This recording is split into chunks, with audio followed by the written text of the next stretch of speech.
really encouraging to see so many of you give your Saturday afternoon to join this summit. I see a lot of friendly faces and folks I've known not only along the campaign, but in some cases, since I was a student at Nauset High School, in the case of my parents who are out here somewhere since I was born, but also seeing people who are new faces who I don't know, or maybe I met along the campaign at some point. And it's really great to see you here as well. Today is exactly 2 months, 60 days, since I joined the legislature, since being sworn in as state senator for the Cape and Islands District. Thank you. I mean, the last 2 months have been tremendously exciting. Certainly there's been a lot of work, a lot of miles driven. I've gotten to partner with the really terrific delegation that we have representing the Cape and Islands. Senator Vineyard, who's my partner in representing the Cape in the state Senate. Representative Sarah Peak of Provincetown, who is in leadership in the House. Representative Tim Whalen, Dave Vieira, Randy Hunt, and then Will Crocker and Dylan Fernandez, who are newbies like me, who are freshmen. And just every day I'm really honored with the trust and responsibility that Cape and Islanders have entrusted in me in this position. So as we begin today, I just want to briefly kind of talk a little bit about what I'm hoping this summit will be. So today is not a political event. This is a gathering that's focused on Cape Cod, on Martha's Vineyard, on Nantucket. And my hope really is that today is an opportunity for all of us to discuss the challenges that are facing our region. You know, I spend a lot of time conferring with fellow members of the Cape legislative delegation. I spend a lot of time working with my colleagues in the state Senate. Actually, yesterday was fortunate to have Senator Mike Rodricks and Senator Tom McGee, who represent Fall River and Lynn, respectively, who are down here on the Cape, meeting with some folks, talking about transportation issues. I spend a lot of time conferring and meeting with local elected officials, with our town managers, and people who are real leaders in our business community and our nonprofit communities. And plenty of those folks are here with us today. But I also want to actively seek input from all Cape and Islanders, not just the self-described policy wonks and well-established leaders. And I do that, I recognize because to solve challenges big and small, we need the input, the participation, and the out-of-the-box thinking from all of us. And as I develop my priorities for the 2017-2018 legislative session, for the fiscal year budget for FY18 that's coming up, and beyond, I really hope that the ideas that are sparked today and the tremendously valuable input that we get today will help inform my work, will help me be a better state senator. And so I'll speak shortly about those priorities. But before we dive into today's events, first I want to acknowledge Cape Cod Community College for hosting us here today.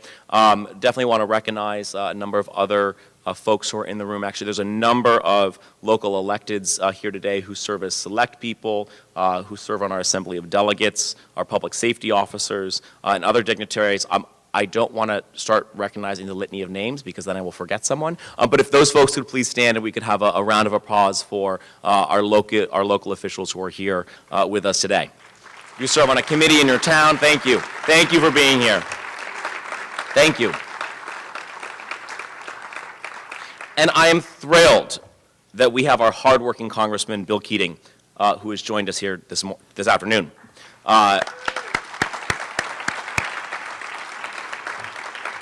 Cape Cod, Martha's Vineyard, and Nantucket, and all of southeastern Massachusetts are fortunate to have a leader in D.C. who is advocating for us, for creative policy solutions, with a keen eye on how we tackle some of the big challenges we face in the region at the federal level. Congressman Keating has built a reputation as a consensus builder, as someone who has a real ability in this real time of division in our country, especially in the national environment, to forge consensus at the federal level. He is a nationally recognized voice on homeland security issues. He has introduced and championed innovative legislation to prevent prescription drug abuse. He's working to ensure that our older adults, veterans, and young families receive the support they deserve.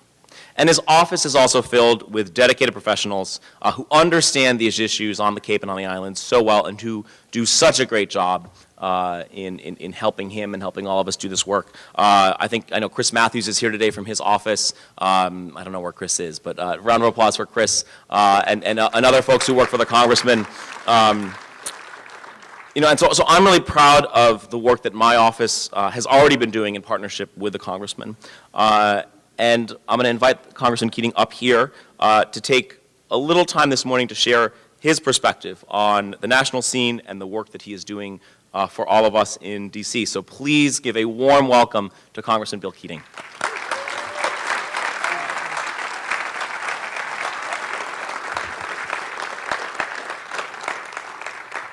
Thank you, Julian. Thank you, Senator. I'd like to say that. And one thing that's really terrific about my job is the ability that we work with together seamlessly from the state and local levels, and certainly having today's activity is important. I also was struck by the fact that Julian mentioned the White Ribbon Day that's today. I started that years ago when I was a district attorney dealing with issues of sexual assault, domestic violence, and I did so with a specific concentration in the schools. In fact, this week I led the congressional recognition of that as well. And it's geared largely at males speaking up against domestic violence, against classmates and women. And one of the key things that we imparted on those people in high school was the fact that don't be a bystander. And as I look around at this meeting here and the people that are here, the fact that you're convening this, Julian, the fact that we withstood a snowstorm, and then one of the coldest days, and you still have a great crowd that's geographically well represented through the Cape and Islands. It's important right now that none of us be bystanders on any of the important issues facing us. I think this will be a time in our country and a time regionally. We look back on the fact that activism was really responsible for moving us forward in our country, in our Commonwealth, and in our region here. So I'm just going to take a couple of moments and gear my remarks just with what you have for workshops, so it's more relevant. Because if I talked about everything that was going on today, the thaw would be here. The cold is here. I don't think we're going to have the blue blossoms of hydrangeas the way this is going again, but perhaps some of the work we can do now can prepare us better moving forward in the future. And the federal government is a huge part of this, and it's going to play a role either through cuts in areas we cut back that have to be met, or else with priorities that we do have. But as I'm looking at some of the workshops in terms of the aging issue, which is certainly an important issue and deals with our health care issue here in Cape Cod and the islands, it's important to note that we should not be cutting back on certain National Institute of Health research projects. We did pass a 21st Century Cures bill that put over $8 billion into research. That stalled. I hope it can be revived, because when you look at the quality of these issues, we are so close in many areas like Alzheimer's, where that research can make significant progress and affect it dramatically. Even if we can continue to find ways where we postpone or recognize the signs of early Alzheimer's, and can postpone some of the symptoms, even for a year or two, it's going to have a dramatic effect on families, on individuals, and it's going to make it have a dramatic effect on the Medicaid budget, where many of these people end up nursing homes when they no longer can be cared for at home, and that's an enormous drain on our budget as well. And that's an area where there's consideration that I don't agree with taking Medicaid and making it block grants to the state. They do what they want, but with lesser money. Here in Massachusetts, our government, there's a lot of reasons why our health care is the best in the country here in Massachusetts. And one of those reasons is they have taken Medicaid funding and pushed it as far as they can and leveraged that money for greater care. And it's one of the reasons we have 3%, only less than 3%, I think it's down to 2.8%, only that many people that are uninsured in the Commonwealth of Massachusetts. So these are all issues that are important with an aging population. The Affordable Care Act, people should realize this too. The repeal of the Affordable Care Act, which with the many things it does, closes the donut hole on Medicare, people that have Medicare, kind of availability, that have prescription drugs as well, which is most of the Medicare people. The donut hole is the portion that the people would pay out of pocket. The Affordable Care Act has been closing that donut hole, and so the people won't be forced to make a decision between paying for prescription drug costs and their daily living. And that's so important to people's health care.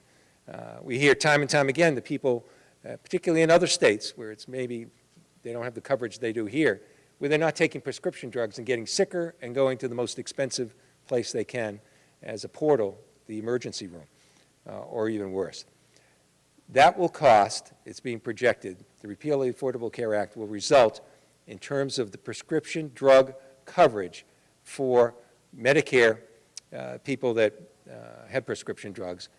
It'll mean anywhere from $1,200 to $2,000 out of pocket every year. And that's something worthy of discussion as you talk in that workshop. And when you're looking at serving the Cape and Islands and you're looking at the commitment to the access for that health care, that's important too. I've seen the dramatic results in the Outer Cape area in particular, but throughout the entire Cape, of having community health centers. And their availability has really changed the focus of health care. People aren't delaying health care by having to go to Hyannis or Falmouth or Boston for that health care. They have health care accessible and available right there in their region. A lot of that funding came from the Affordable Care Act, yet that model has to continue forward. In fact, people are living here year-round more because that health care is available, and people are getting treatment at the early stages for something, and wellness type of treatment at an early stage, so that their sickness doesn't develop and get more serious and more expensive.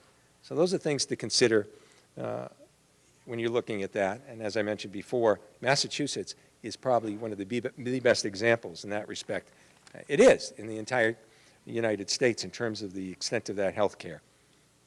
Talking about the overall issue of welcoming people here to Cape Cod and living in the Cape and Islands, I noticed that the Cape Cod Council of Churches is among that group. The Community Action Committee at the Cape and the Islands is there in the YMCA. And this is important. Let's face it, we are in a country that there's now more controversy than ever about constraints on certain religious freedoms, particularly Muslims and the Muslim community as well. We have a Muslim community here. We have a mosque on Cape Cod, and we have people of all faiths. And the work that, I'm very proud of the work that our churches do together here in the Cape, being such a strong voice and a welcoming community to all faiths. So I'm glad that was included here as well. When you're dealing with issues about the sustainability of the economy, housing, and workforce, one of the things that we should realize is right here where we are, Cape Cod Community College, is an important center for workforce development retraining. We were able to get federal grants in here, several $1 million, to help in retention and also to start a program of training in an industry, the avionics industry, where there's a gap and where there's jobs. There's just some examples of how important that funding is at both the state and local level, and how important community colleges are. And it's so welcoming to see the 2+2 plan occur in the Commonwealth, and I hope that's continued, Julian, as well, where people can have 2 years of community college and be guaranteed 2 years of a 4-year school at a combined tuition of around $30,000. So important for this area as well.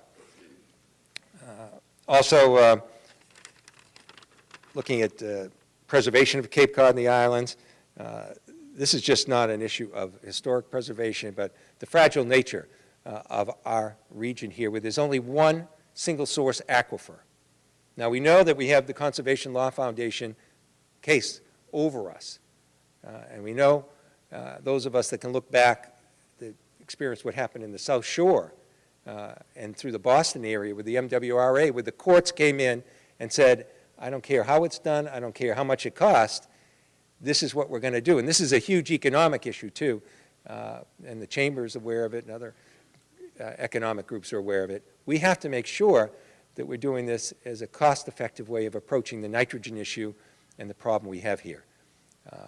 I know there's members of the Assembly of Delegates here. It's something to give great consideration to, I think, because if we don't deal with this water mitigation issue, and we've been very effective in dealing with it, and really, I'm worried about the continuation of many of the federal grants we have, but we'll keep fighting for those things. But there's ways to deal with this issue through aquaculture, through estuary development, through technology, where we can avoid the alternative of the courts coming in, as they did years ago, and wanting pipelines and treatment centers and betterment costs on all our homes and businesses that are going to have enormously harmful effects on our economy here. And again, just giving one more point as I close on the quality of life and our health care and young people that are here, although it affects people of all ages. We all know the seriousness of the opioid epidemic we have. Barnstable County is the #1 county in the Commonwealth, at twice the Commonwealth's average, which is above the state average, of the national average rather, of opioid overdose deaths.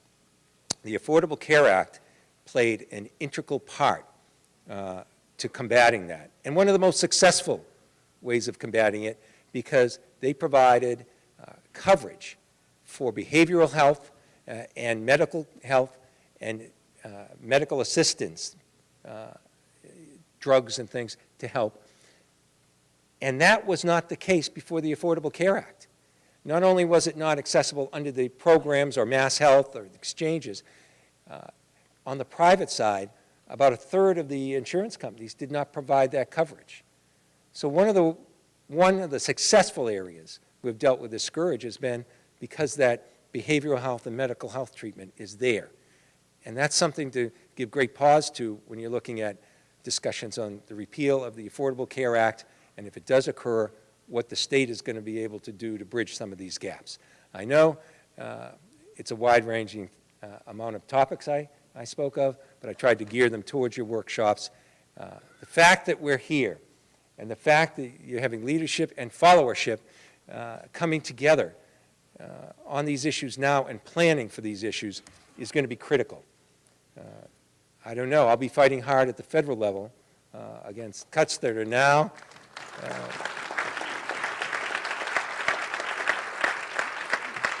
short-sighted, but we have to prepare for every alternative. And so as I go back to Washington next week, next Tuesday again, one thing I'm going to be aware of is in my district, people are already talking and gathering together looking for solutions. Let's face it, we live in a very divided time right now politically, yet we have to gear to solutions. And when I see so many people here looking for those solutions, not sitting back, not being bystanders, but being activists, it gives me great assurance that we can get through this together. Thank you.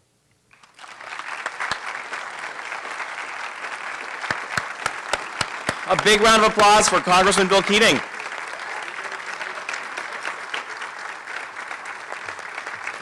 Thank you, Congressman, for being with us today. Given the national climate, I do not envy, I think none of us envy the job that you have, but we're fortunate to have Congressman Keating's firm leadership in Congress. I look forward to continuing to work with him and his staff in collaboration as we work to make this region more equitable, more sustainable, a more vibrant place to live, and we really make sure that we are safeguarding so many of the traditions and values that we hold dear here on the Cape and Islands and in the Commonwealth. So I'm going to get just a little into, give you an overview of what we've been up to over these past 8 weeks. And I'm going to do that quickly, and then we're going to actually break out into various groups and really sink our teeth into the work. And I also say we because there's no way that I do this alone. The longer I've been doing this, and now that I am a state senator, I very much appreciate the mantra that you are only as good as your staff. So I have my staff folks here will drag you guys up at the end of today, but I'm really grateful for my staff, so many folks who put hours and sweat into making this day possible. So January 4th was sworn in, and came into this position with a clear understanding of many of the challenges that we're facing. You can't help but run for office, and Tony Schiavi, I know we've talked about this a lot, that you really, in going door to door, talking to folks, you really get an appreciation for the challenges that the region faces. Yes, as someone who lives in this community, but really through those conversations that you have over the course of the campaign, that people come up to you and share their hopes and dreams and concerns, and that spirit has really continued. And so, what we sought to do is to make sure that we were taking all those conversations that we had in the course of the campaign. We knocked on over 20,000 doors in the campaign, forums, summits, debates, and try to sort of narrow that down to some things that we can preliminarily do from a legislative perspective. So we filed 27 bills, and then I co-sponsored many more in the past 2 months. And so I briefly just want to tell you about some of them. So I'm a guy who has a public health background. Prior to this position, I worked at the Department of Public Health for 6 years and worked to draft and implement policy that affects all communities across the Commonwealth, but on some policies really important to us here on the Cape as well, issues around Pilgrim Nuclear Power Station, responding to an oyster pathogen. So I'm someone who comes at this work sort of motivated to find innovative ways around how we improve access and care, how we increase coverage, and really advance wellness and prevention, which we know not only makes people's lives better, but also saves money. And so this is why I'm proud to have filed legislation that ensures effective healthcare cost control, and that we simplify protocol for HIV services. I strongly believe, and I think most folks agree with me, that we have an obligation to protect the health of our children. So I've filed a bill to modernize the childhood lead poisoning prevention program, and another bill around protection for harmful exposure from RF frequencies, from potential risks, health risks as it relates to radio frequencies and Wi-Fi and cell phones, and also filed legislation mitigating harmful sun exposure for students. And so promoting public health, and also with that environmental health and environmental stewardship, really also requires that we respect and preserve our finite natural resource, as the Congressman talked about. A big part of that is holding Pilgrim Nuclear Power Plant accountable, and we've seen with this corroding plant really is the most urgent public safety threat that's facing our region, and that, yes, this plant needs to cease operations, but we got to figure out how we kind of nudge them towards that, or not by nudge, I mean push. So I filed 2 bills and co-sponsored many more. One which compels the plant to disclose the routine releases of radiation while they're still in operation, and another bill that penalizes Pilgrim for spent fuel that's remaining in these volatile spent fuel pools to incentivize the plant to close the plant and decommission the plant swiftly. As you all know, Cape Cod, Martha's Vineyard, Nantucket, we do have a finite amount of natural resources, and we can't abuse them. Part of something I feel really strongly about is that we need to continue to encourage the transition to more renewable forms of energy, and preventing application of harmful chemicals in our fragile environment, in our soil source aquifer. I filed a bill around community empowerment, which allows cities and towns to opt in to transition to more renewable forms of energy. Refiled a bill that Dan Wolf had led around vegetation management, around allowing our towns the ability to negotiate no spray agreements with utilities, around use of harmful chemicals to control vegetation. You can't talk about health and safety in our region without talking about the opioid epidemic that's ravaging, a whole community, a whole generation, my generation. Tackling the epidemic has been a priority across this state. Across this state, it's been a bipartisan priority. I have co-sponsored legislation that creates an adolescent substance abuse prevention and early intervention trust fund. So building on a model we actually pioneered in public health around creating a prevention and wellness trust fund to find a way to get dollars for prevention efforts. This would find a way for us to truly fund meaningful prevention, education, and intervention for students in our schools, for young people. Also co-sponsored a bill that strengthens prescription drug safety, and a bill to require insurance companies to cover up to 30 days of outpatient treatment with no questions asked.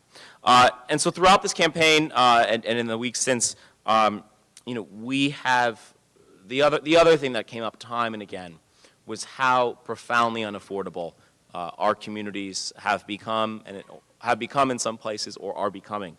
I think I like to ask people, think about how you came to make a life here on the Cape. And for most of us, whether you are, wherever you are in the lifespan and your age, the factors that were in place that allowed so many of us to be here when we made our lives here are fundamentally different. The factors that enabled my family to make a life here have changed profoundly. And that's largely been driven by a very expensive real estate market with a very limited amount of development and a limited number of units and few to any year-round rentals. And so this is one of the biggest challenges we face here in the region. If we don't address our affordability crisis as it relates to housing, and paired with some good economic development, the ability of this place to sustain itself from a population perspective is called into question. The ability of our communities to staff our schools and our police departments and folks to work in our hospitals and take care of our population, that is called into question. So there's a lot of work. A lot of that work needs to be done on the local level. Some of it is I'm trying to do at the state level. I filed a bill that authorizes the establishment of first-time homebuyer savings accounts. So for so many of us who are paying rents on the Cape, if you're paying a rent on the Cape, you're probably paying the equivalent of a mortgage. The challenge is being able to save up the money for a down payment. And so this is it's a tax deductible mechanism that incentivizes young folks or first-time home buyers of any age to build up savings for a down payment, for the realtor's fees or closing costs. I think housing affordability, I think when we talk about this on the Cape, folks tend to think of people who look like me and in my age bracket, and that's true, but we also need to be looking at the needs of older adults in our communities. Many of us who live here might have sort of moved here and bought a larger space, a larger kind of old antique house. Options options for people to downsize are limited, and that many people who live here are, living on fixed incomes and are land rich but cash poor. And that's why I filed legislation that expands the existing circuit breaker tax credit for senior citizens in our communities. I think this is something that helps ease that burden of property taxes that we have in our community. So, all this legislation is certainly not a panacea for the challenges that we're facing on the Cape, on the islands. And I also wanted a lot more input on what else to file. We have a January 20th filing deadline. But the good news is I can file legislation at any point. So, there's a lot of work left to do. And I'm really excited to have a seat at the table to be doing this work. And I will be able to, so these are some of the ideas that we started off with. If you have better ideas around how to do this, or you want to sink your teeth into some of the legislation I filed, and there's a way to improve it, please chime in. And moreover, I think from today, moving forward, more ideas around legislation are really helpful, and I think are things that we'll take seriously to consider whether or not we filed in this session or something we work on in subsequent years. I'm honored. We've done committee assignments in the legislature. I got my first choice committee assignment, which is to chair the Joint Committee on Community Development and Small Business. I'm someone who's grown up in a small seasonal business, So I'm really eager to sink my teeth into the work of this committee. A lot of the issues that go through this committee are really vital to Cape and Islands communities, particularly surrounding housing affordability, economic development, and meeting the needs of small businesses, which almost all of our businesses are here. The committee is going to be taking up is where the zoning reform bill has gone. Zoning reform was an effort the Senate took up. My predecessor, Dan Wolf, actually led that effort in the Senate. They passed it in the Senate. We're unable to get traction in the House. So we're trying again, and that's going to be through me and through the committee I'm chairing. It's looking at local and state zoning laws, giving municipalities new tools to grow in a sustainable, smart way, and also looking at how do we make sure that development and housing in the Commonwealth is providing for middle-income housing, affordable housing, low-income housing, in addition to market-rate housing. And frankly, market-rate housing just isn't affordable for most everyday people when we talk about the communities that I represent. I was also named vice chair of 2 committees of Tourism, Arts, and Cultural Development and Elder Affairs. As all of you know, living in our communities, these are important issues for us. We are the oldest district. I represent the oldest district in the Commonwealth, one of the oldest counties in the country. So I'm really glad to have a seat at the table and thinking about how we meet the needs of older adults in an innovative way. And similarly thrilled to be serving on the Arts and Tourism panel. We are very dependent in our economy here, in our seasonal economy and tourism, to make things work.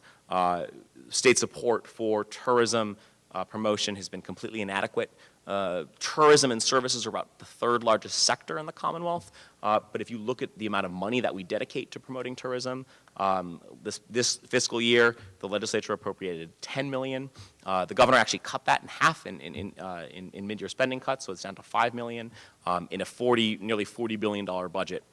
So that's something I'm eager to work on. But all 3 of these committees have in common, I think, as I look at the needs of seasonal communities.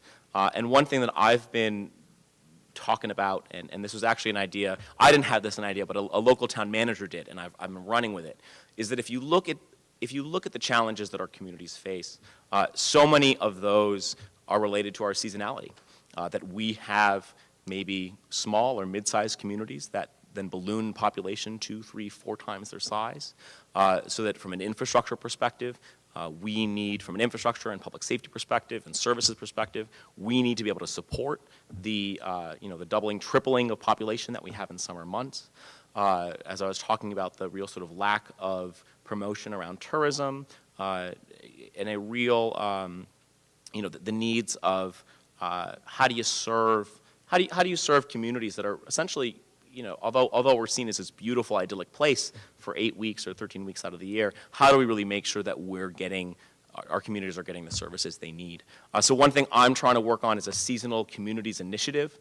This is something that would be similar to the Gateway Cities initiative, if folks are familiar with work that's been done around Gateway City designation. There's work being done in the state on a on a rural policy effort as well. And so this would look at, what do Cape communities, the islands, places in the South Coast like Westport, Rockport in the North Shore, and in the Berkshires have in common? How can the state fashion a toolkit of programs and services that specifically meet the needs of our community? And all those issues I talked about, run through those committees. So that's something I met with Secretary Ron Walker, who's the Secretary of Labor and Workforce Development, earlier this week with Rep. Peak. We were talking about H-2B visa work issues, but mentioned this idea. He was very much interested in it. I've talked to the Lieutenant Governor about this initiative, and also Secretary Jay Ash. So stay tuned for that. And in addition to those committee assignments, I'm serving on 4 other committees. They make sure we work hard, and I'm eager. I requested to work really hard and get a full workload from the Senate President. And so I'm serving on children and families and persons with disabilities, public health, which is a committee and a policy area I know well, housing, and then municipalities and regional government, which so many of the issues in our communities go back to supporting, the 15 towns on the Cape, the 6 on Martha's Vineyard and Nantucket. So I'm just, thrilled to be here. I wanted to just give you a little snippet about what I've been up to. Glad to talk to folks more offline. If you have a specific idea that comes up either later today or after you leave today, you have a need, please reach out to me in my office. Actually, I think we're going to put my business cards out there. Call our number, and we will very quickly work with you. So before we break out, I just want to tell you a little bit about my hope for today, and why I wanted to convene a policy summit was I wanted a forum where we could at least begin to demystify the policy process. Policymaking, especially legislative policymaking, is a deliberative, slow, can be confusing process. I could make an argument that sometimes it's purposely confusing, it's purposely hard to understand. But I really believe that if we're going to make good policy, we really need to be including as many stakeholders as possible, and that policy arises best when it has some perspective and input from the ground up. And so to elaborate, I mean, public policy is going to be most effective when it starts with an individual or group stepping into their community, being part of that process, being part of fixing something, changing something, meeting our needs. I mean, this is how I got my start in politics. It's how a number of folks have as well.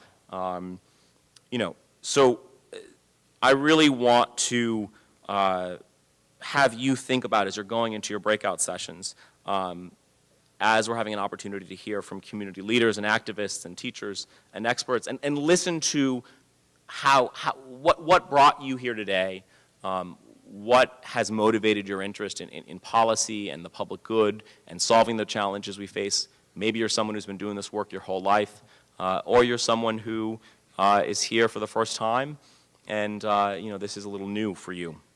And so whether you're interested in housing, in child care, in early education, protecting the environment, economic development, or public service, there is someone here today who's going to talk about their experiences and give a little bit of their story, and then really tease out and pull out different ways around how we address the challenges we face and how each and every one of us can get involved. So we have 6 breakout programs for you to choose from. I think, does everyone have the colored pamphlets? So we have living on the, there's a lot of ING words. Living on the Cape and Islands, working on the Cape and Islands, raising a family on the Cape and Islands, aging on the Cape and Islands, preserving the Cape and Islands, and serving on the Cape and Islands. So each of these sessions are going to feature experienced, thoughtful speakers, folks who are real talented. And so you'll have a chance to hear about them sort of lay a foundation for how they go about their work, but then very quickly having a participatory discussion on actions that you can take to get involved. And really wanting this to be a participatory effort. I know I've done a little bit of talking at you. We're going to have some folks on our panels who do a little bit of talking at you as well, but really wanting to move towards a conversation. I think we're in a pretty unique moment, in a relatively turbulent moment politically, especially nationally, but I think also people are really interested and eager to step up to be part of something. And so our hope and my hope with today is to just provide a venue to continue the work that's already doing here, to start some new stuff. I'm hopeful that we're going to get some new ideas out of this. I think that some of the best ideas that you get from a legislative or policy perspective don't come from folks like me in suits. They come from people who are service providers. They come from people who are facing a certain challenge, who've had a frustrating experience with the bureaucracy or have had a challenge getting something through and done in their town. And also because, and the issues I talked about and more, I'm going to work on these at the state level. We have the congressman working at the national level. But so much of what we do here in our small communities on the Cape is very much locally based and locally driven, and that a lot of things can also be done at our town level through the town meeting government that we have in almost all of our communities, and with our city councilors in Barnstable. This is really wanting this to be an effort for folks to think about, all right, how do we look at things differently? How do we, and what emerges from that? And so then at the end of those breakout sessions, we're going to ask all y'all to come back in here. There'll be a report back of what's discussed, and this will give me an opportunity to get a full report in each session. I'll be bouncing around and listening. And then we're actually going to put these reports on our website and have this start being a guiding document and figuring out what else do we work on this session and beyond. I also really hope that each one of you going into these sessions thinks about one specific action, one tangible, specific action that you can take following this summit on the policies that have been discussed, on the issues that have been discussed. Maybe that's a renewed interest, renewed spirit in the long-time work you've been doing. Maybe that's getting involved with something that you've never done before. And I think really staying in touch with one another is important as well.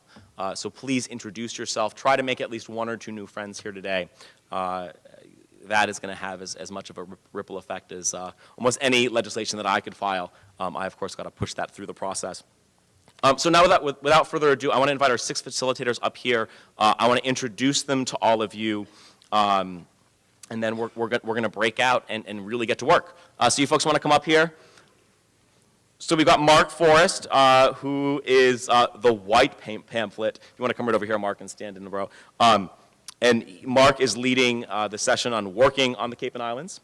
We have Suzanne Condon, who is here with us, my old boss from DPH. And Suzanne is leading the Preserving the Cape and Islands segment. Maria Knocty, and she is the yellow pamphlet, raise your yellow pamphlet. Marie is leading the session on raising a family on the Cape and Islands. Marie was the person I first got involved with electoral politics at when I was 16 years old, fighting to restore quality funding for the music program at Nauset. Dave Schrover is here. He has the orange pamphlet, and that's Aging on the Cape and Islands. And then we have Joe. Oh, where's Joe Gill? Oh, there's Joe. Joe Gill, who is blue pamphlet. Joe is leading the serving on the Cape and Islands. Joe is a veteran and someone who continues to do a lot of service here in our community. And then Jeffrey Soares, right here, closest to me. He has the pink pamphlet, and he's leading the Living on the Cape and Islands. I want to say how impressed I was. I snuck around to the 6 various sessions that we had, and really encouraged by the level of engagement that I witnessed. I heard about new technology around how do we keep older adults in their homes. Folks wondering how do we allay the very real concerns and fears that we have folks in our community who are from the immigrant background. A real concern and tough questions about what do we do in the potential loss of federal dollars. Ideas on how to get early ed in every single town here on Cape Cod. A whole host of questions and conversation about what's the best way that we structure our environmental and energy efficiency programs, and then a real vibrant conversation about infrastructure and transportation, and that really you literally can't be here without infrastructure and transportation investments, whether it's the Army Corps of Engineers and their bridges or a ferry. So it was a really, I actually wish I could have sat in on all of them. My planning basis is on building on strengths, and the strengths that we've got here is a lot of older people, and there are huge opportunities for what I call the business of aging. But beyond that, I think that we can build the environment for home-based, internet-based employment. There's a lot of we could be doing a lot better. For example, in using our existing space for housing that is different. So you would like to see us figure out a way to help promote home-based businesses? And as a way exactly. to draw around the existing workforce and building the economy here. The business of aging. Is that a panel? What do you think? We need last mile broadband. Yeah, we need to work on the broadband. Any other solutions? No, that's a good point. About accessory apartments, streamlining zoning, multi-generational housing, things so like that you could have people that are enjoying additional income, have somebody there to help look after the place, Okay. and provide a hand up, not a hand out. Okay, so you see housing and I finding see ways that to develop. I see the affordable housing as being plan realizes that there's going to be less income and more expenses, and that's a losing model. So we really need to create something that gives people a landing zone to go get a good job and move up. This was, all about housing availability and workforce really being critical to our economy. Mark Forrest led this. Mark has, Mark, what have you not done? I'm just really thankful Mark didn't run for state senate, because I would not be in these shoes. And he was joined by Teresa Martin from Cape Eyes, Wendy Northcross from the Chamber, Ann Van Vleck from Cape Cod Young Professionals Association, and Heather Harper from the Cape Cod Commission. So, in about a few minutes, what were some of the key takeaways from your group? So you can tell who the smartest facilitator is. Mark's handed the mic off to me. I've worked with three colleagues on the panel. We have Ann Van Vleck from the Young Professionals, Wendy Northcross, the Executive Director of the Cape Cod Chamber of Commerce, and Teresa Martin, and I don't see her in here, who writes a great article for the Cape Cod Times and is running a nonprofit news organization in the outer and lower Cape. The feedback, one, there was a great deal of passion in the room, as you can imagine. Those are the fundamental issues that allow us to stay and live in this special place, and really all of the issues revolved around the uniqueness of Cape Cod, our unique place, and our requires a unique strategy.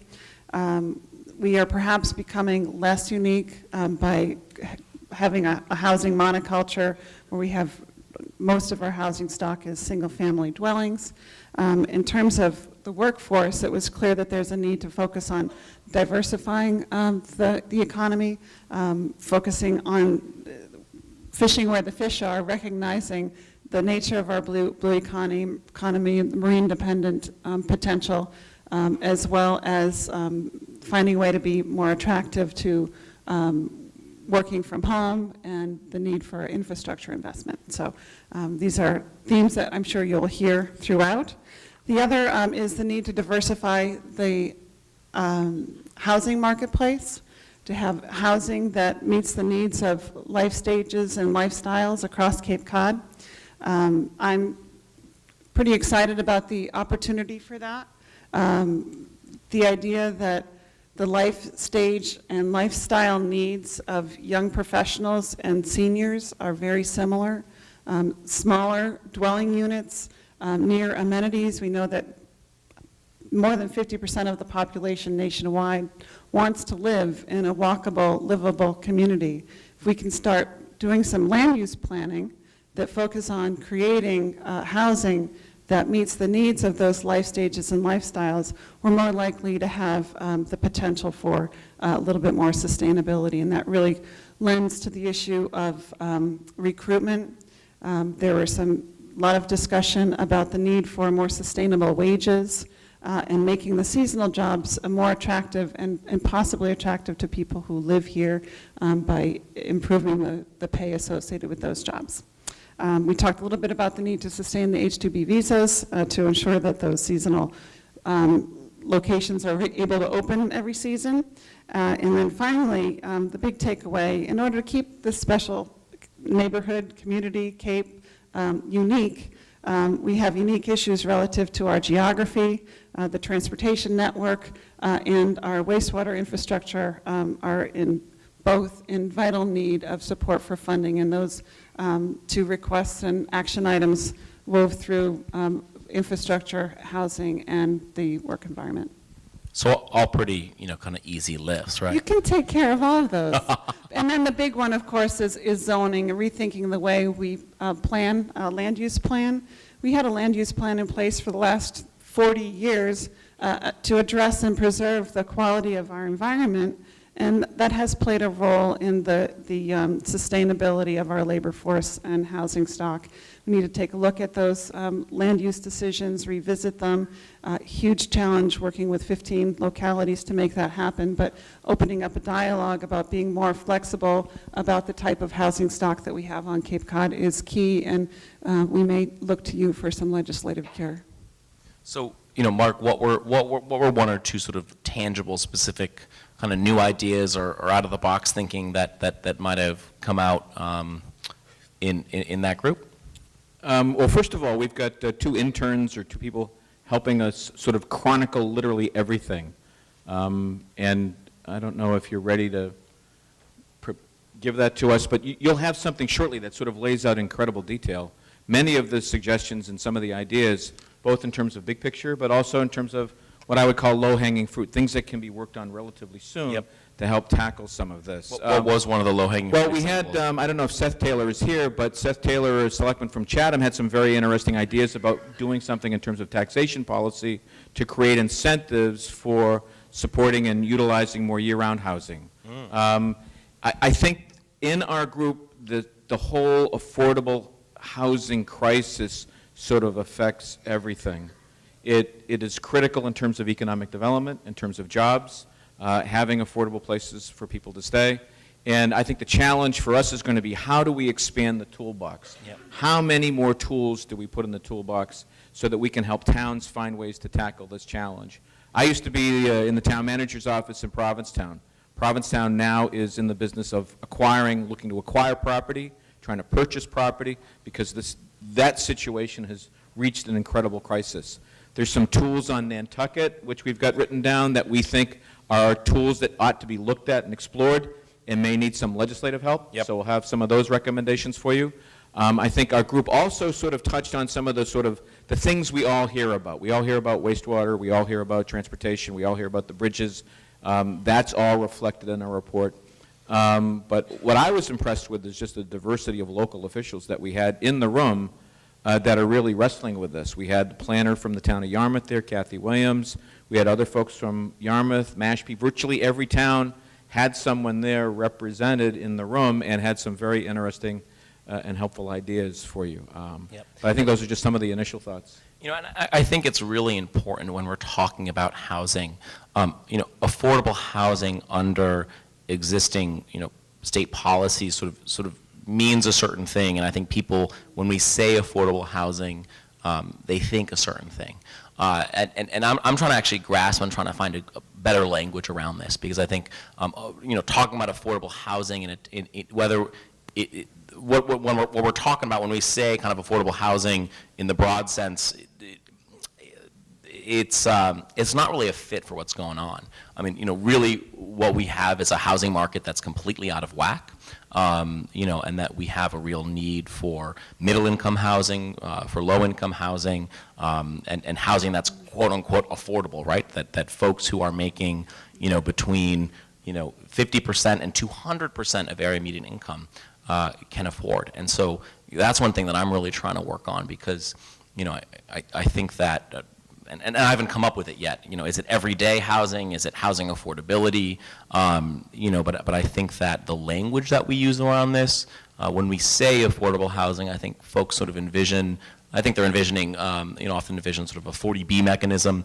That's a part of a state law that has certain incentives for the development of truly affordable housing under a certain specific definition. Of course, we're going to need, that continues to be relevant. But you look at a town like Provincetown, where Provincetown's over, the goal was 10% of the housing would be deemed affordable. Provincetown's over that goal, and they still have a massive problem. So really, how do we look at, we need more units here, and that means development, and that means smart development. And how do we go about doing that in our existing, within the existing infrastructure that we have? I get to have a big say at this, because the bill on this comes to my committee. But I think the language around that, I think, is really important. So a couple of key takeaways I might be able to pass on. One is to take a deep look at the existing subsidy sources and tools that create affordable housing. We didn't have this specific of a conversation, but it's clear that the tools that are out there likely contribute to a scale of housing development that's inconsistent with the character of Cape Cod. and inconsistent with what we're likely to see endorsed by our local governments. So a close look at those tools to see if we can right-size them to create housing that makes sense for Cape Cod, whether it's a Cape Cod comprehensive permit, something that's a little bit more unique, or even looking regionally or sub-regionally at housing supply and how we meet those affordable housing goals. Can we look at those regionally rather than on a town-by-town basis because of the environmental limitations in some communities and the cost of infrastructure to meet that demand? Some communities are going to have a harder time getting there. Yeah, let me just add a couple of other things. We're kind of in a reactive mode on affordable housing, and I think what we need to do is get into going on offense on this topic. And the challenge is, how do we do that? Now, Provincetown, for example, I'll come back to Provincetown. Provincetown actually has a person that works in town hall whose job it is to work on affordable housing, all right? To work with developers, to work with the community, to build consensus on it. So if you're looking for low-hanging fruit to help facilitate and support, that would be one area. Provincetown has, as a number of other towns on the Cape have, what we call affordable housing game plans, where we develop upfront a game plan and build consensus around how we're going to tackle this problem in an individual community. Oftentimes, communities find themselves sort of playing defense, and then there's a developer with a proposal. They're very well-intentioned. They're trying to solve a problem, deal with the community need, but there isn't necessary guidance and support and any kind of consensus on in terms of what ought to happen on that site. That's what I mean by going on offense. Let's make our communities development receptive so that we know what we want to do, all right? We also need to focus on the branding. Who are we doing the housing for? In my town in Yarmouth, we did an elderly housing project, converted an old school, zero controversy. The community embraced it, thought it was a wonderful idea. So, but they knew what it was going to be used for, they knew who was going to come in there, and they had a very high comfort level with the development. Where I see the greatest NIMBY problems in anti-affordable housing developments are in those areas where you have a fairly sizable project and the developer has to underwrite the cost of the wastewater infrastructure themselves. Yeah. So what they end up doing is scaling the project up. It has perhaps a lot more units than maybe people would be comfortable with in that particular neighborhood. And then they look for ways to kind of cut costs and trim costs in order to make the development work. And sometimes they're proposing projects in an area where the community hasn't really thought of that kind of development before. So that's what I mean about going on offense. I think we need to work more closely with our towns in figuring out ways to not only help them go on offense, but create capacity in terms of staff. Michelle Jerushevitz has been the affordable housing in Provincetown for years. She's done a wonderful job. She's incredibly smart. If I were to sort of add on that recommendation, we should be finding ways to support those kinds of positions in numerous communities. I'd like to see us have an alliance. Here on the Cape in the conservation community, we have the alliance or the compact of conservation trusts. Maybe we should create a compact of affordable housing trusts and affordable housing groups where we can begin to learn from one another. Where we can learn from one another, just as the environmental community does in terms of how to do the right kind of thing in terms of affordable housing. So I think we need to boost the talent pool in our local communities, expand the toolbox, learn lessons from each other. I think these are the kinds of things that we're going to have to get into. Some may call it a grind, but if we want to go on offense, if we really want to make something happen, we've got to grind it out, and we've got to come together and work together. Yep. And I think another piece on offense as well is remembering that on housing issues in particular, so many of these, there's a really big local role here. And I think part of it is about being really mindful about who's participating and showing up. In my experience, having talked to thousands of people over the last year and running for this office, I didn't meet a single person, Democrat, Republican, Independent, year-rounder, third, 8th generation, recent wash ashore. I didn't hear a single person say to me, "Oh, housing crisis, what are you talking about?" Right? Like, everyone gets it. And I think part of the challenge is making sure that we show up at our town meetings, that we show up and demand that our planning boards, actually take take a look at certain things.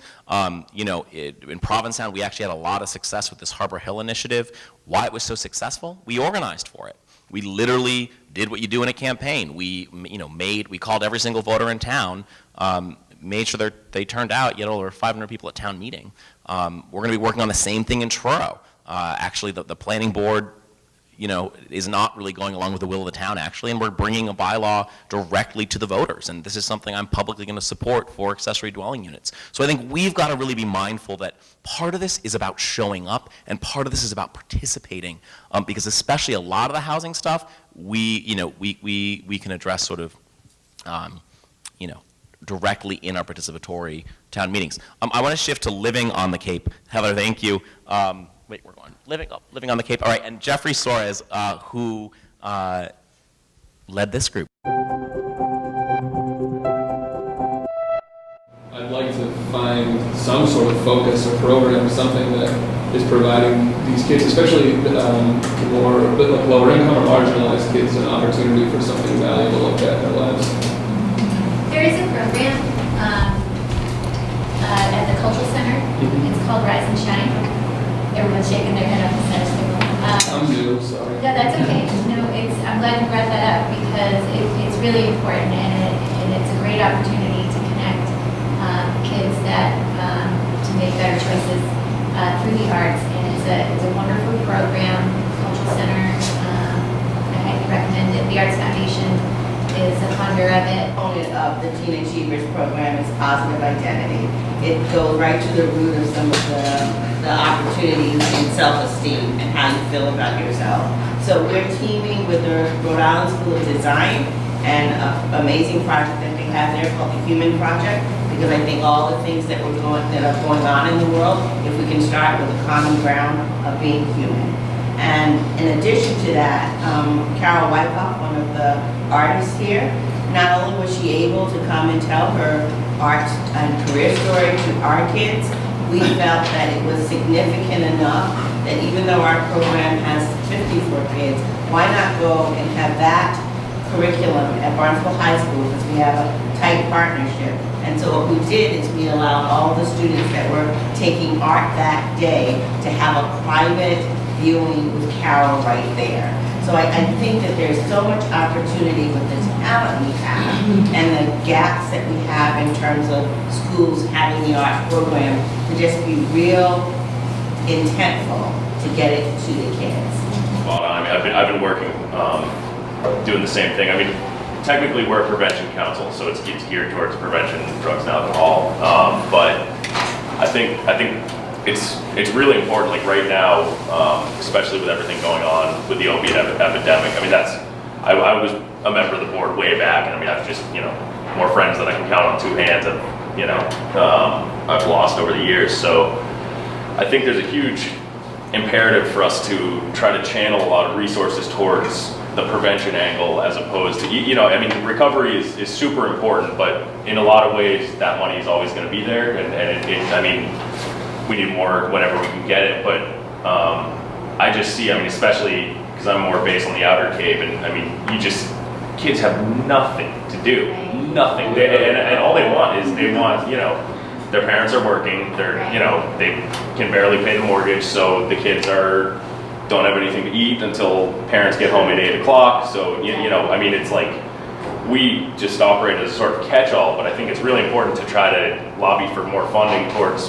preventative, social, where kids can actually engage with each other and empower themselves, as opposed to a sort of top-down approach. So Jeffrey had at it, and Jeffrey is a Cape native. He was born and raised in Osterville, so another native son of the region, and Jeffrey is a consultant and economist and actually spent a lot of time doing work in Australia, policy work, and now he's back here on the Cape.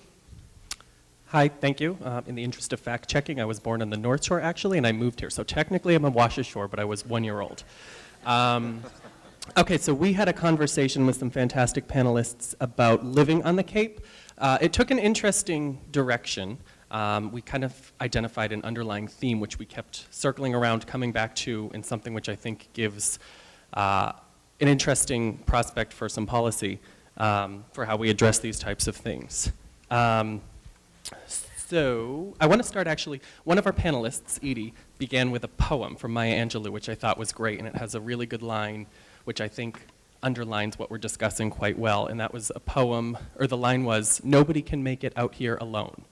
And so that kind of set the tone for what we were discussing.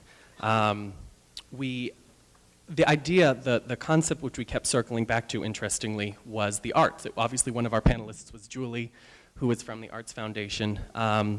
And it was interesting because the conversation would go to the arts, and then we'd touch on another thing, and then the arts would come back up.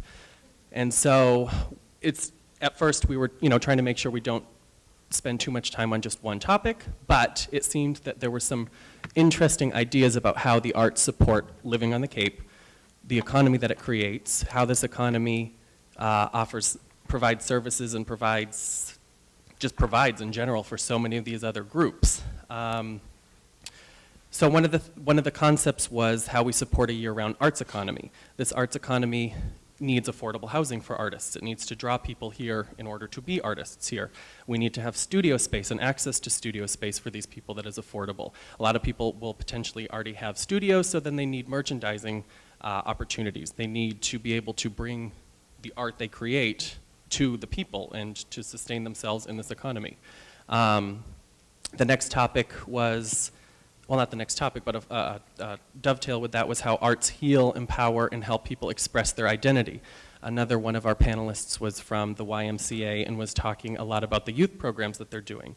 One of the youth programs which she mentioned was a program down with RISD, and it was all about youth empowerment with arts and things like this.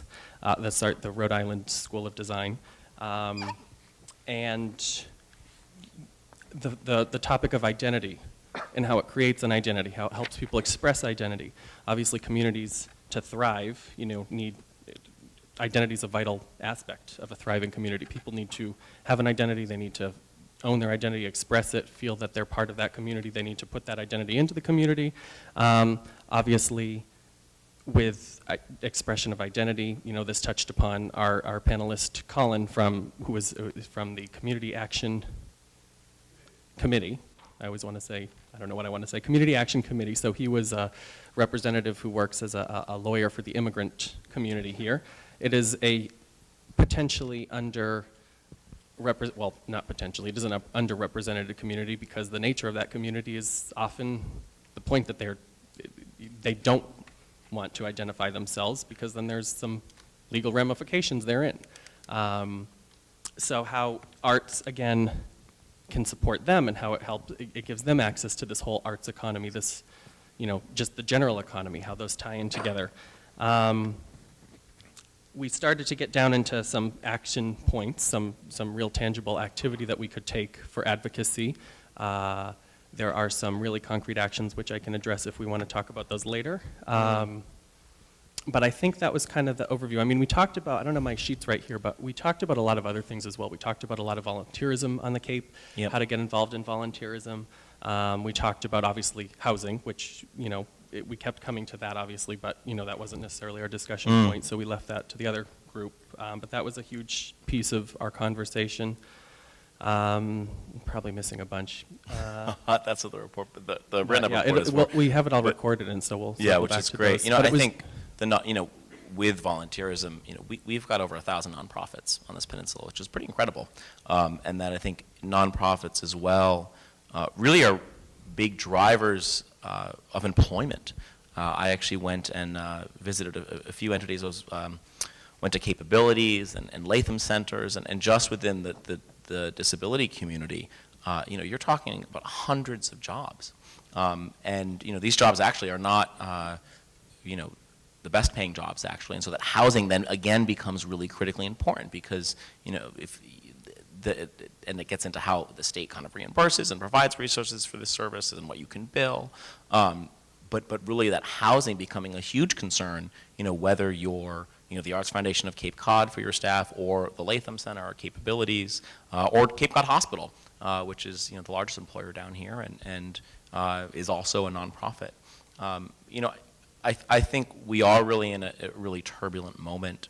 And I just keep hearing stories that are really concerning of, parents of a mother, this is in the WIC program, and on one of the islands, a mom actually stopping participating in the WIC program, even though the father is an American citizen and the child's an American citizen, but her documentation is a little in the air, and foregoing WIC because she doesn't want to be kind of concerned in that. So I think, there's this big national debate going on. What I'm kind of interested in is, how do we, there's the rhetoric and then there's sort of the reality of folks here.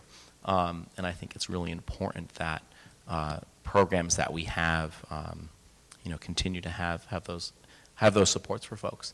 Any kind of out of the box ideas that came up? Pardon? Daycare. Yes, we were speaking about that in terms of just the needs of people when living on the Cape and how we provide service for, what people actually need to be able to go to a job and make sure that there's someone there. We had one member of our group was from the Outer Cape, and he was working or talking about a program that he works with, and these kids, basically the underpinning of his conversation was that there's just nothing to do out there for kids. So how do we give them things to do? How do we provide things that keep them occupied and busy? And he was talking about this in the context of preventative services, so there's no addiction, and obviously that ties in with the opioid crisis, which is another whole big piece. But so yeah, how do we just provide things for people to do? How do we give the services for people to be able to go and work and make sure that their children are cared for while they are at work, trying to make, to afford food and things for them? Great. So we're gonna go to raising a family on Cape Cod. At the end of the day, we have to understand and recognize, just as it's one child, whether that child is a newborn in childcare or at a neighbor's house because mom and dad are both working, or maybe it's a single parent family, or whether it's one issue. We get parents who call us all the time at Cape Cod Children's Place. I'm stuck, I owe money for my childcare, my husband is sick, or I lost my job, I need to keep my childcare so I can take another job. But then when the conversation continues, okay, so my housing is insecure, my mom who was doing childcare moved away, she moved to Florida, now she spends the winters in Florida, so I've lost that childcare.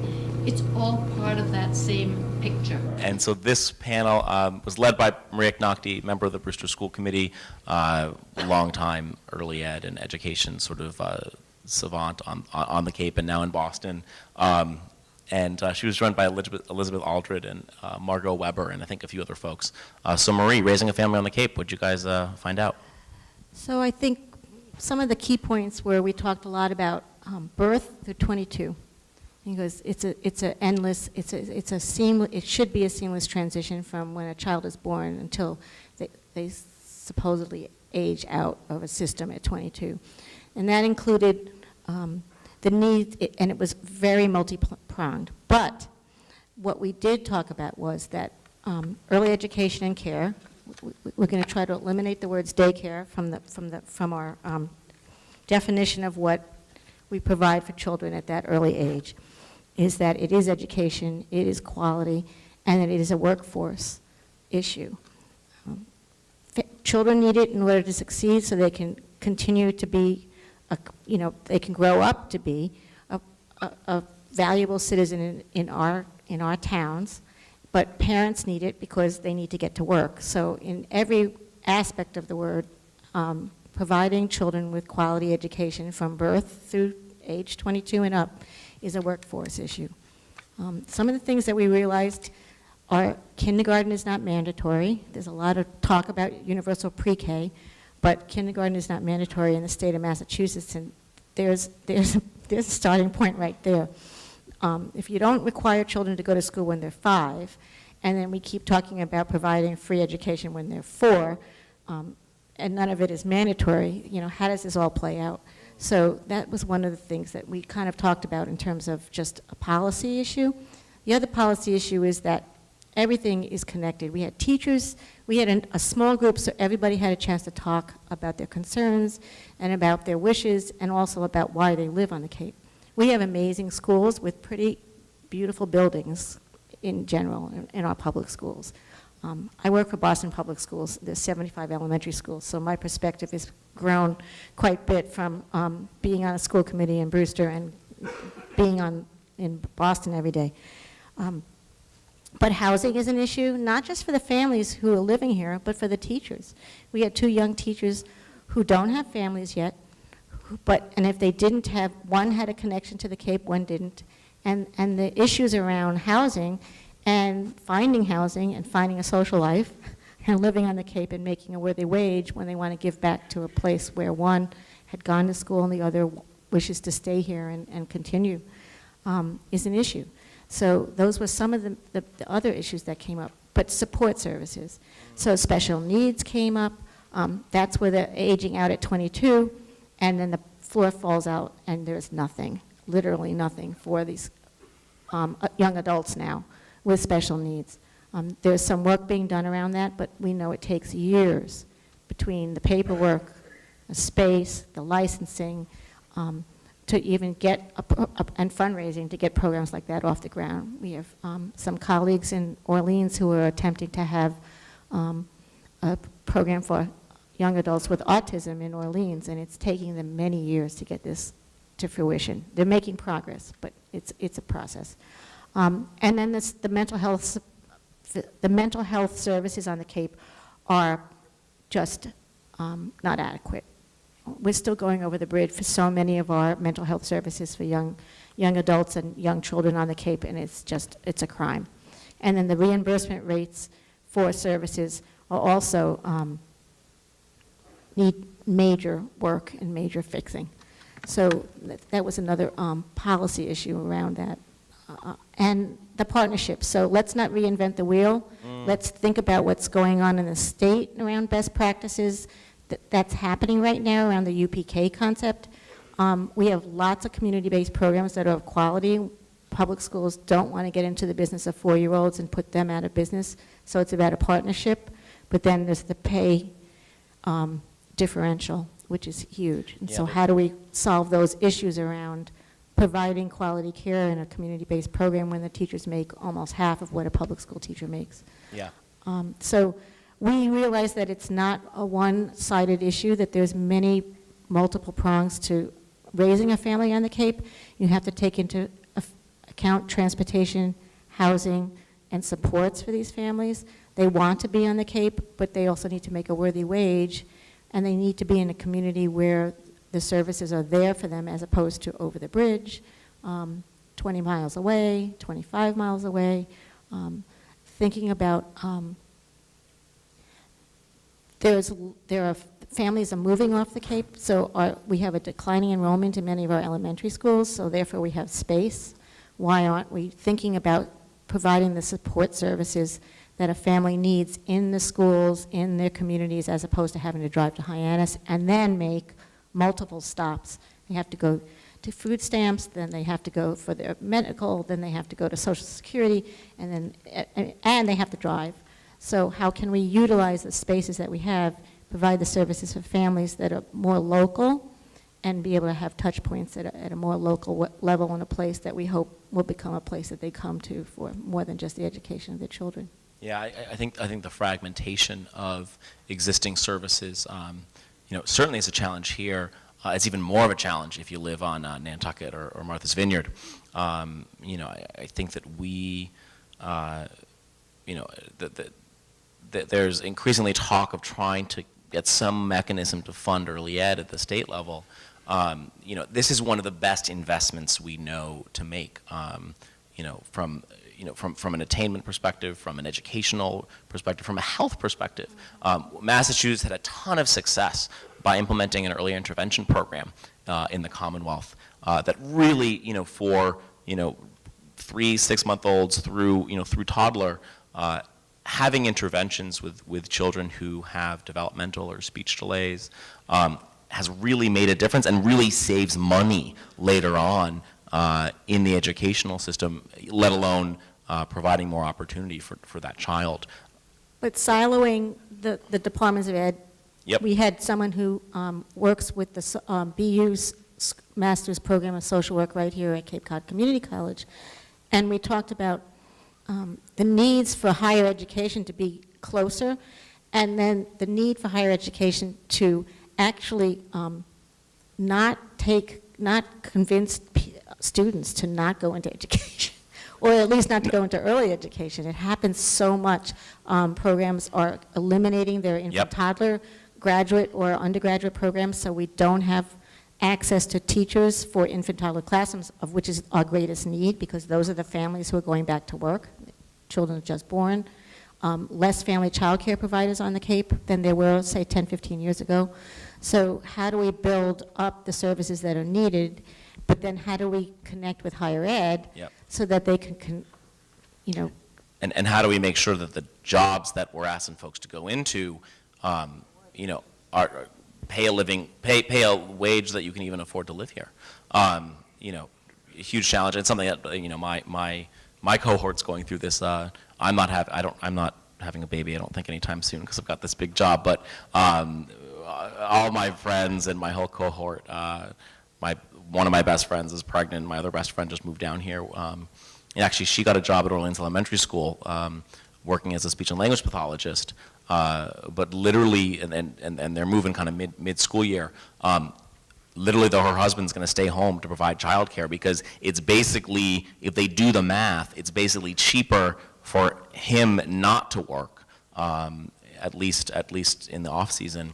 And she took a major pay cut when she did that. Yeah, I mean, she's basically here because she wants to be here with her family, and her best friend happens to be living here now too, because he's a state senator. But you know, I think there's a real desire in, you know, my cohort, right, of Cape Codders, of Islanders who grew up here. We know what it's like here. We're close to our families. We want to be here on the Cape, and we care about this place, and we want to be invested in it.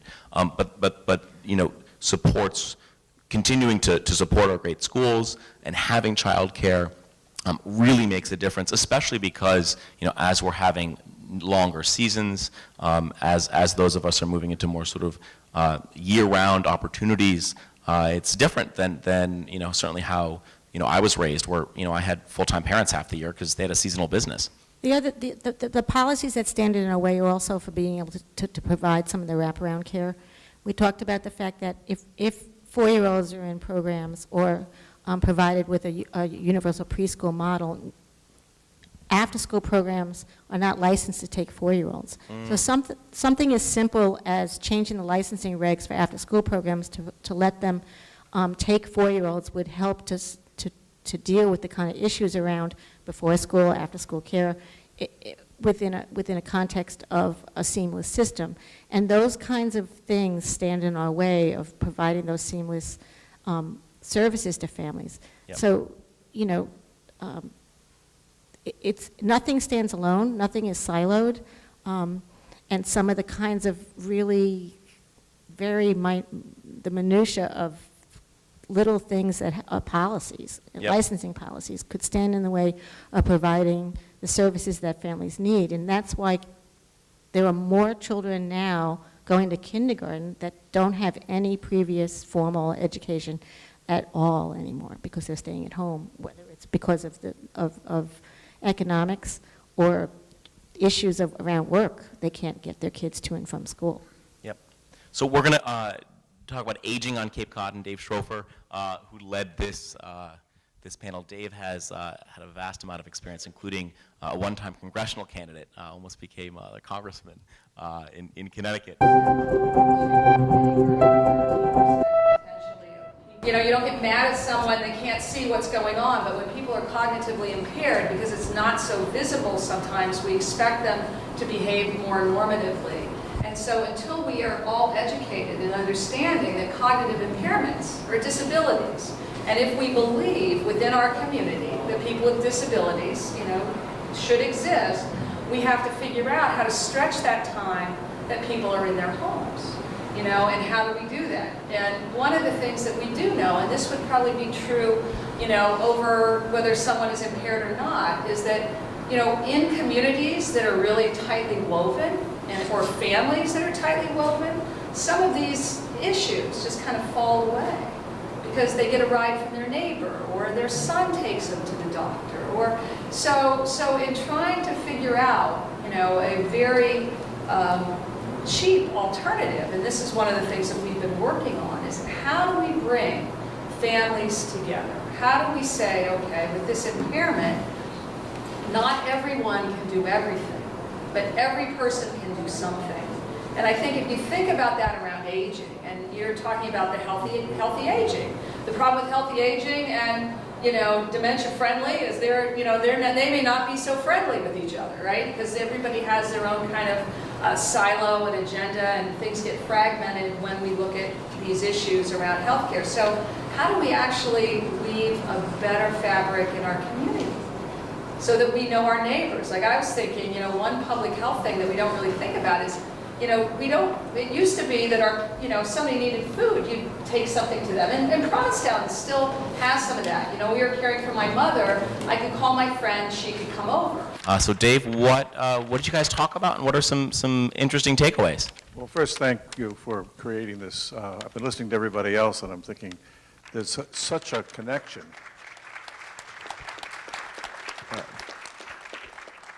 That we think you're going to take 3 or 4 terms just to get the first page of this done. But aging on the Cape, the thing that got me is one of the people on his staff said, gee, there's a topic you could handle.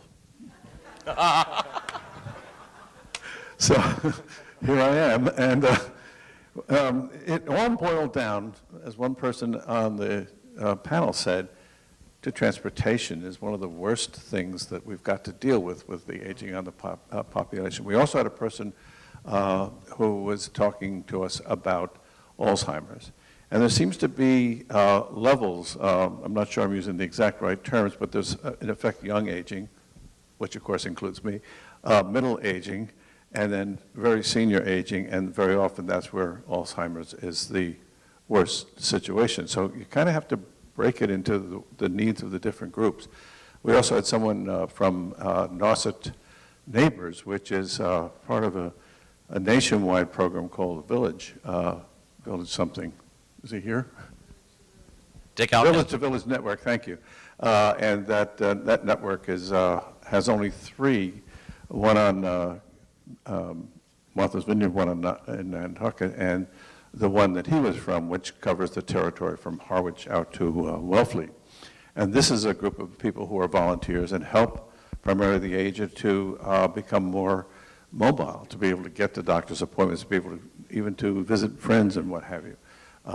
They don't put a lot of rules on it. But rules and regulations are part of what we were dealing with because we wanted to be able to advise you. That's really part of the program here. And one of the things that came up, we had the director of EMS, and he said, did you know that an ambulance can only go to a hospital? After it's picked up the patient, it can't go to all these other healthcare facilities that we have. On the Outer Cape, there's a very good facility covering, I believe, Wellfleet, Provincetown, Harwich. Can't stop there. Well, the person only needs a few stitches. They could do that, but they can't. Either they're not prepared for it, or it's simple state legislation that says hospitals are the only place an ambulance can go. The other thing that came out that affects everybody is that there's no trauma center on the Cape. And trauma center is a significant asset to a community. Cape Cod Hospital, I'm told, is trying to move in that direction and have made applications and are looking for certification, et cetera. But apparently it's a long process and apparently also an expensive one. But it would mean that if you're on this side of Willow Street, exit 7 on Route 6, which means all of us sitting in this room are on the west side of Willow Street, that you go either to Rhode Island or one other village, I forgot what that, well, that one other town is at South Shore Hospital. So South Shore or Rhode Island, because we have no, the people who are luckiest if you need a trauma center are those who live east of exit 7, and that would be all, actually the majority of the towns are east of exit 7 because they're all smaller, but there's a lot more of them. And they all can go to Cape Cod Hospital for that purpose. So there's a tremendous dichotomy going on here, but also all of the things we were just listening to about younger people about can younger people be able to help the senior folks. Aging in place, the target that I think we all have in mind, that I don't want to leave my home, is a very difficult thing to achieve over time, because over time there's various things that a person cannot do. You need help. The group we had, Nauset Neighbors, provide some of that, but they can't provide all of it. There are the oldest aged towns on the Cape are all on the outer Cape. Orleans being, I believe, the oldest, but also Eastham, Wellfleet, Truro, Provincetown, Chatham, Brewster, and Harwich. So all have a lot of senior folks and need a lot of help, and the volunteers aren't there. Also, the fact that our population is growing in those 60 plus and declining in those under 60. Great little situation to have when you need the younger to help the older. There's a whole huge pad here, which unfortunately you're not going to be able to see. Yeah. But I am, Senator, going to write all this up. Great. And send it to you, because there's a lot of really terrific stuff, and I know we're supposed to wrap up rather quickly, but I do have a couple of things I'd like to add. Which, yeah, especially kind of like out of the box, surprising things that were, talked about. Yes. Well, one of the out of the box things that people have been talking about is a lot of seniors use something like Lyft or Uber as a way of transporting, because taxi cabs, someone said it's $175 from Wellfleet to the hospital or back. And if that's true, even half of that, even a third of that is way beyond what most people can afford or even want to spend. But Lyft and Uber are looking to network. So there's a possibility that we can get those two groups to. Yeah, and there was just a pilot of the RIDE program. The RIDE is part of the MBTA. Essentially having a pilot that actually used Uber and Lyft, and it was quite successful. And it's likely that the state's going to move to expand it. It's also much more it's far less cost prohibitive than the existing RIDE program. So, a really kind of interesting way to make sure help people get where they're going, and actually, free up resources to provide even more of the resource.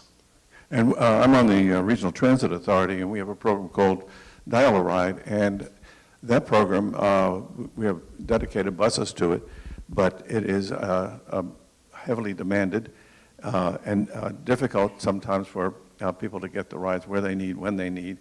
A lot of doctor's appointments need to be coordinated so that a Dial-A-Ride is more efficient for them.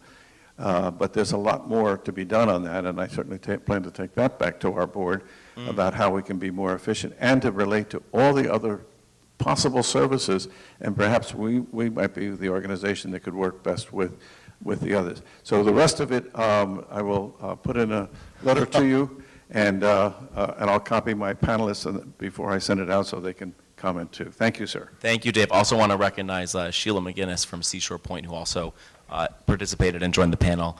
Sorry for the glitch on the PowerPoint. And now we're going to, Suzanne Condon, we're going to have Suzanne is going to give us an update on preserving and environmental stewardship on Cape Cod. Really fortunate to have Suzanne here. Over 3 decades of public service in the Commonwealth dealing with some of the toughest health and environmental issues. So she really knows how to get at tough policy issues like environmental preservation. Thanks, Julian. So I would be dishonest if I didn't say that we probably could have gone on for another few hours in our session. I saw, and you guys had the solarium. So it was nice and sunny. It was sunny, it was nice, and there was a lot of energy and a lot of great ideas. And then, in fact, there were so many people with their hands up, even towards the end, that it was hard to close it down. But I think everybody was respectful of the time constraints that we had. So clearly, environment and environmental health issues are big on the minds of people here on Cape Cod. I'm just going to kind of give a few highlights, and Jordan was there taking very detailed notes, as was I and some of the other panelists. And so, there's a lot more detail to come in the notes once we pull them together. But in terms of bigger themes, I think one of the things that people really voiced a lot of interest and concern about had to do with development and land use concerns here on the Cape. There's an enormous amount of sub-issues related to that theme, and so I won't get into it too much, but certainly impacts to water quality, impacts to, and the impacts of wastewater, and the environmental impacts of that. There was a lot, there were a number of people who talked about the need for addressing certain local issues, and certainly the Wildlife Center on Cape Cod that has, thank goodness, just been funded at least for another year and probably two, but trying to find some long-term solution about that. I think that the impacts of landscaping in general and tree loss, there were some data presented by Manoush from the Cape Cod Commission that really spoke to the large amount of trees that have been lost here on Cape Cod due to development. Certainly climate change and energy concerns in somewhat related. People did express a variety of health and safety concerns, and a number of those related to the Pilgrim Nuclear Power Plant and what we could do about that. So people weren't shy, too, with respect to offering recommendations on what could be done. And we were careful not to say that Julian could solve every problem that exists on Cape Cod.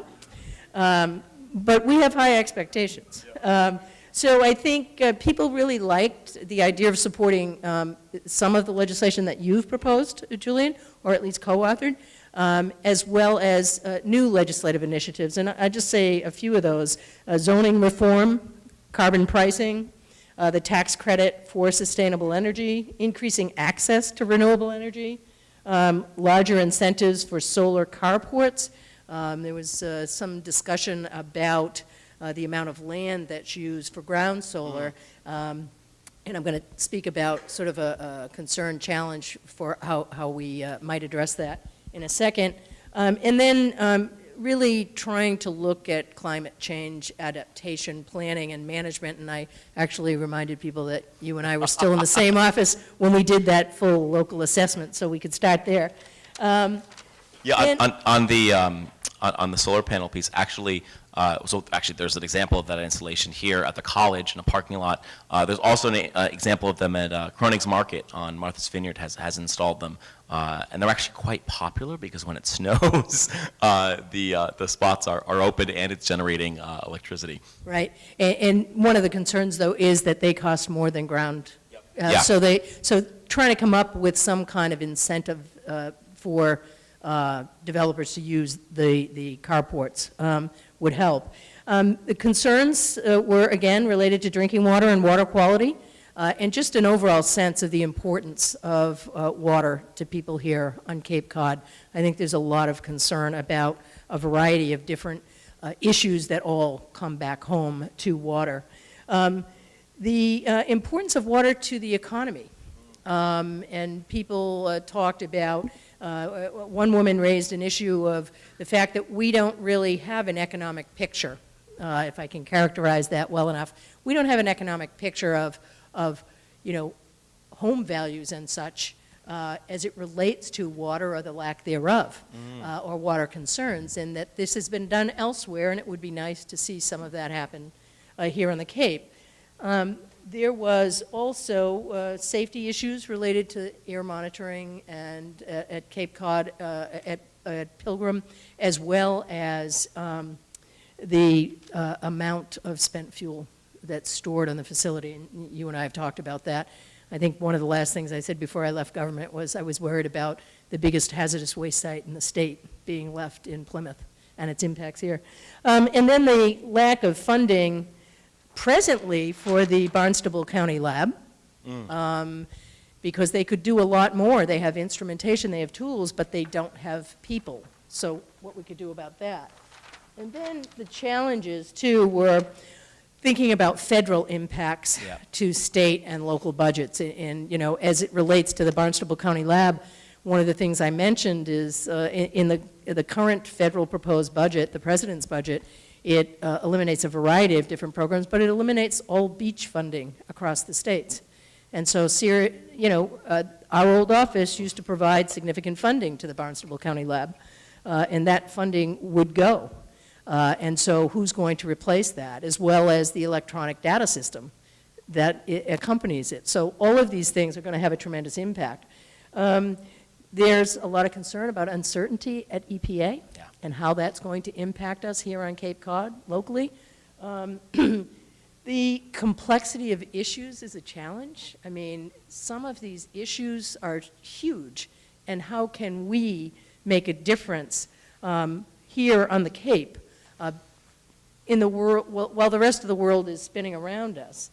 I think the other challenge, and I sort of raised this on your behalf, Julian, is Senator Cyr in his seat can do so much, but some of these issues really are more appropriate at a very local level, and there are town governments that could play a different role. And so I think to that end, Julian, from my perspective, what I heard people say, I think they're looking at you as a catalyst to pull people together. Even if it's not something that's going to be solved by state legislation, is there something you can do to at least get people talking at the local level? So I'm sure I left things out, but boy, what a lively crew. And the question was the fishing industry brought up? I don't believe people brought that up. That's something on fishing. I've actually, when back and when Suzanne and I were in our old roles, we spent many a day talking to very concerned aquaculturalists and oyster fishermen about issues related to a pathogen relating to oysters and aquaculture. I think I've sat down with actually folks in the fishing community, here on the Lower Cape, also on Nantucket and Martha's Vineyard, and continue to have some pretty strong relationships, but firm relationships with our friends at the Division of Marine Fisheries, Vibrio parahemolyticus. We said it 6 times a day, every day, throughout the summer. And, so I think that fishing is, when we talk especially around economic development, and you look at the impact that we've had with this expansion of aquaculture and oysters. I know people think of oysters and they think of Wellfleet. Well, actually, you really should think of Barnstable, because Barnstable has, after Duxbury, Barnstable has the second highest output of oysters. The oyster industry's been, doubling or tripling their output every few years. So that's kind of a really, and those are actually year-round, pretty good jobs, and they don't involve, going far out to sea, right, which is a safety concern. On some of the legislation that we talked about, I'm actually excited that the bills that I filed related to Pilgrim, typically Pilgrim bills have been grouped in public health. Public health has sort of only a certain amount of authority on this issue. They've gone to the Telecommunications, Utility, and Energy Committee, which has basically has more authority around making utilities pay for things. And so I think that's an opportunity, and this is a committee that has not heard those bills before, so I think weighing in with them, it's not going to be like, oh, we've heard about this before, that's helpful. Let's turn it over. Julie, can I just say one other thing? Mm-hmm. There was so first, people were really appreciative that you did this today. Everybody said what a great idea it was, so thank you. And secondly, since I told people, even with your mother sitting in the room, that I knew you pretty well, not quite as well as your immediate family, but that you like to talk to people and get feedback, and so I didn't think this would be the last time that you had this sort of forum. No, I don't think so. I don't want to make any promises so my staff doesn't have a heart attack, because they've been working so hard for this. So we're going to talk about serving on the Cape and Islands, and I'm turning it over to Joe Gale.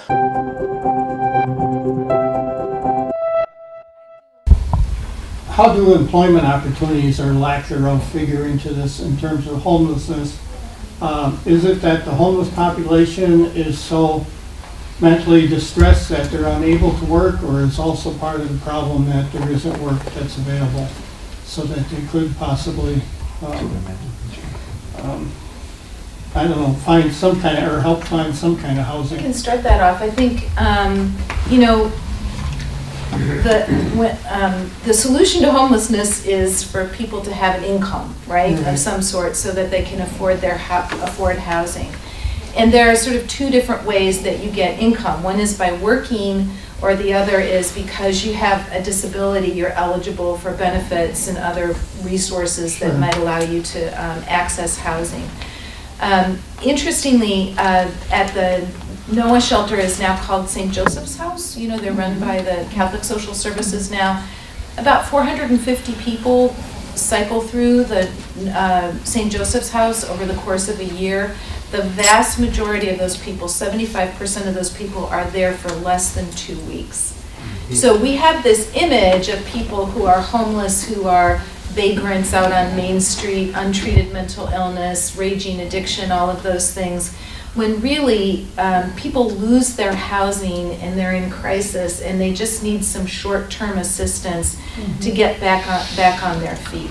So jobs are really important to that group, and we definitely have resources here on the Cape to help people find jobs. Now, are the jobs there? Are they high-paying enough so that people can, if everybody could work in healthcare, that's what I keep saying, you know, go be a radiology tech, right? Or learn that skill, so because there's so many healthcare jobs that we're really lacking. And then the trick is for the people who have a serious mental illness, have a diagnosis that makes them eligible for benefits, Social Security and other types of benefits, then that's one of the things that we do is help people to access those benefits. So then they have income, and then they can pay for housing. People have a roof over their head, right? I mean, so what's your, human instincts? You need, you need a shelter and you need food, right? We solve those things, and then we look towards the root cause of whether they can't get a job, whether it's addressing mental health or substance abuse issues. And what they did there, which was really unique, is they had a center, basically, where they provided counseling and different types of activities there. And then right next to that, they had bought up several properties right in the middle of the neighborhood, frankly. Some were owned by a previous church, some were other, houses, multi-family or multi-story, I guess. Houses that they went in and then renovated, and the veterans lived there. They had everything from sort of the efficiency where you just had the veteran to 1 bedrooms, 2 bedrooms, 3 bedrooms for families. And they said one of the keys is to sort of get out of that mold that it's just for the veteran, it's also for the family. But they went further in that. In some cases, you may have a parent or parents that are the primary caregivers to a veteran, not a spouse. Well, they were allowed to live there as well, which typically you normally see that. And then they went one step further, where they actually had a military spouse and either a child or children, where the veteran had disappeared, that had left them, and they were taking care of them as well. And they said, every time we look at a new house or whatever, they're not cookie cutter like we're doing the same thing. It's really looking at what the need is out there and how do they best support veterans and families, which was kind of really unique. But they saw that housing thing, and then wrapped around that the services, substance abuse counseling, job training, et cetera. So that was one way that this particular organization looked at helping to attack that. We had 3 great folks on this panel: Bill Flynn from EMS Services, Brigadier General Tony Schiavi, former Executive Director of Joint Base Cape Cod, my former opponent in the state Senate race. Tony, it really means a lot to have you here, and I think really speaks volumes for just what we're about here on the Cape and Islands. I remember on the campaign, and people would come up to us after a debate, and the most feedback would be, wow, that was so productive and civil, and in contrast to such an acidic national environment. I'm just really was always personally grateful to you and continue to be. And then Heidi Nelson from the Duffy Center. So Joe, take it away. Thank you, Julian. I want to echo the sentiments that we just heard, that this is an amazing opportunity for everyone in the community to have their voices heard. I think this is rather unprecedented, and I think you deserve another round of applause for showing your bipartisanship and making these issues over party. So thank you again. I'm Joe Gill. I was the guy that was yelling outside. So first of all, we had Bill Flynn, who was a co-director of Cape and Islands EMS Services. And, we're going to get right down to the issues. That's really kind of what we did. It was about an hour and a half. We tried to make it about as productive as possible. The number one issue they're facing is funding for training facilities and equipment. If, anything that can come from the state to help reimburse that would be fantastic.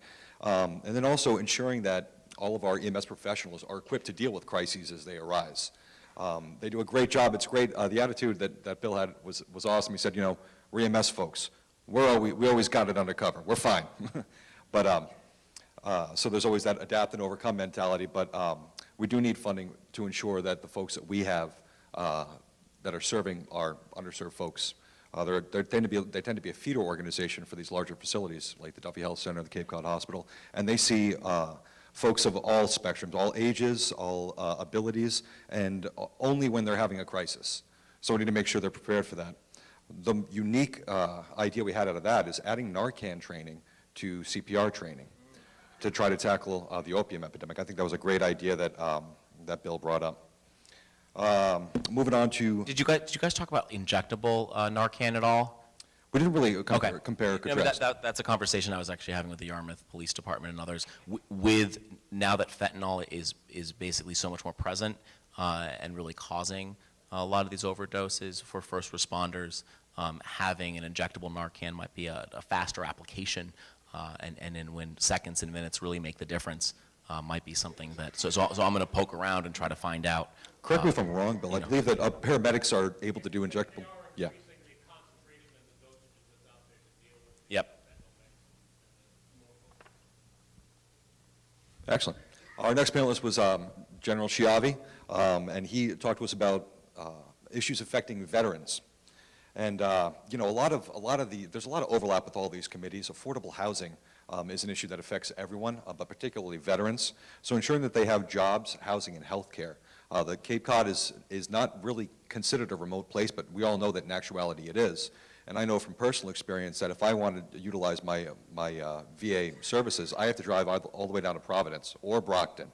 And so it can be time-consuming, taxing, and appointments can go out far. So perhaps we need to look, I know this is a federal issue, not necessarily a state issue, but finding ways that we can fund facilities here on Cape Cod for our veterans. 25,000 veterans on Cape Cod.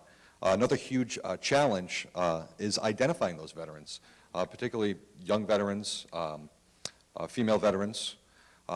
There's no direct federal registry, and a lot of times younger veterans don't self-identify. We don't come forward and say, I'm a veteran. We're not joining things like the VFW or the American Legion, like some of the older veterans might be doing.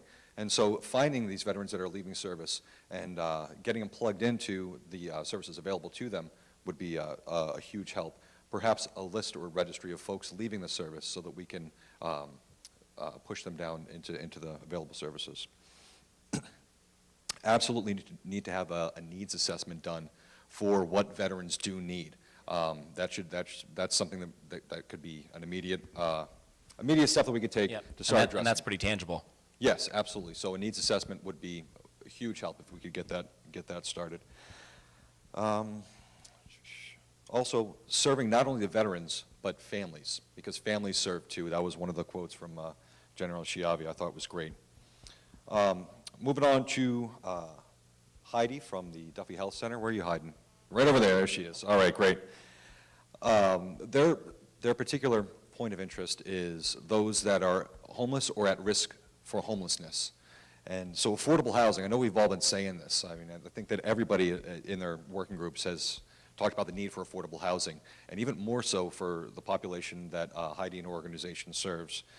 There are serious threats to funding with the impending repeal of the ACA, and we need to start thinking about what we're going to do here in Massachusetts to bolster ourselves against that. Whether we decide to use tax dollars to do that or divert funds from other things, we need to think about what we're going to do to ensure that amazing services like the Duffy Health Center and other public health centers provide. Yeah. No, I mean, the amount of investment that the Affordable Care Act has enabled in community health centers, across the country, but specifically here on the Cape, has really made a huge difference in care delivery. A part of the big challenge when we did healthcare reform in Massachusetts initially, Romney Care, or I call it Patrick Care because of all Patrick implemented it, but that it was really hard to get. Actually, you're right. Tom Finneran Care, probably right. Oh, Ted Kennedy Care. So one of the challenges was getting primary care providers, right, and making sure that everyone had a primary care provider. And the ACA took a really, look at that and provided resources around community health centers.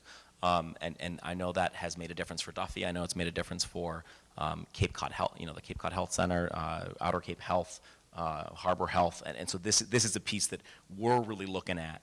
The numbers with the Affordable Care Act, the numbers are so big. If we move to a block grant program in Massachusetts from the federal government, we're talking about a $2 billion hole. You can't reform or kind of cut your way to $2 billion. I mean, you can, but it's very, very painful. So this is something that, we're anxiously kind of on pins and needles to see what's going to happen. Absolutely. I just want to say one more thing. I want to thank all of you for being here. Your presence here shows a dedication to the community and making this a better community to live and work in. So, round of applause for you all, please. And I just want to go down the line and, a lot of this is, we're directing things like, Julian, do this for me, Julian, do this for me, Julian, do this for me. And we do need to hold that mirror up to ourselves and say, what are we doing to improve our communities? And I want to talk about 3 tangible solutions that we'd worked out in our working groups. Bill Flynn, our Cape and Islands EMS representative, said, go out and get CPR certified. You can be the difference in saving a life. Whether somebody lives or dies in the emergency room depends on whether they get CPR when they go down. And so that's something that you can do as far as emergency services to contribute. General Shiabi recommended there are hundreds of veteran organizations that you can get involved with. So a simple Google search will lead you to any one of them. And also we're going to look at trying to collate those services into one. But there is always a huge need, and there is availability from all the way from Sandwich to P-Town for any type of veteran organization. Go shopping and get out there and do it. The Duffy Health Center runs drives for various things. If you are part of a nonprofit organization, a faith community, you can set up a particular drive with the Duffy Health Center, and there's also annual drives that you can be a part of. So the other thing, as it's been echoed, is show up to your town hall meetings. There are holes in committees that need to be filled, and you being here, giving up a day of your weekend, you can give up an hour of your life once a week to make a difference in the place you live in. So again, thank you, Julian, for facilitating all this. We really do appreciate it. Let's give a huge round of applause to our facilitators, to Dave, to Joe, to Marie, Jeffrey, Suzanne, and Mark. Thank you, thank you, thank you.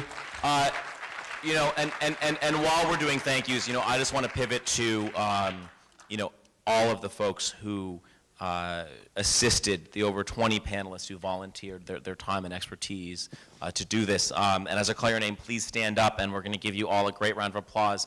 Julie Wake from the Arts Foundation of Cape Cod, Renee King from the YMCA of Cape Cod, Colin Mickle from Community Action Committee of the Cape and Islands, Eddie Nesmith from the Cape Council of Churches, Mahesh Ramachan from the Cape Cod Commission, Maggie Downey from the Cape Cod Compact, David Agnew from the Pilgrim Legislative Advocacy Coalition, Molly Perdue from the Alzheimer's Family Support Center, Sheila McGinnis and David Carbone from Seashore Point, Dick and Esther Elkin from Nauset Neighbors, Richard Knowlton and Bill Flynn from EMS Services, Tony Schiavi, Heidi Nelson and Elise DeGroot from Duffy Health Center, Elizabeth Aldridge from the Cape Cod Children's Place, Margot Weber, Barnstable School Committee, Teresa Martin, Cape Eyes, Wendy Northcross, Cape Cod Chamber, Ann Van Vleck from the Cape Cod Young Professionals, and Heather Harper from the Cape Cod Commission. So let's give a huge round of applause for these folks.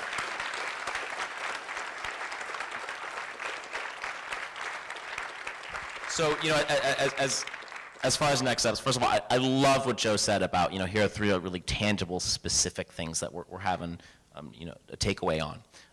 On my end, for tangible specifics, we're going to type all this up and we're going to put it on our website, senatorcyr.com.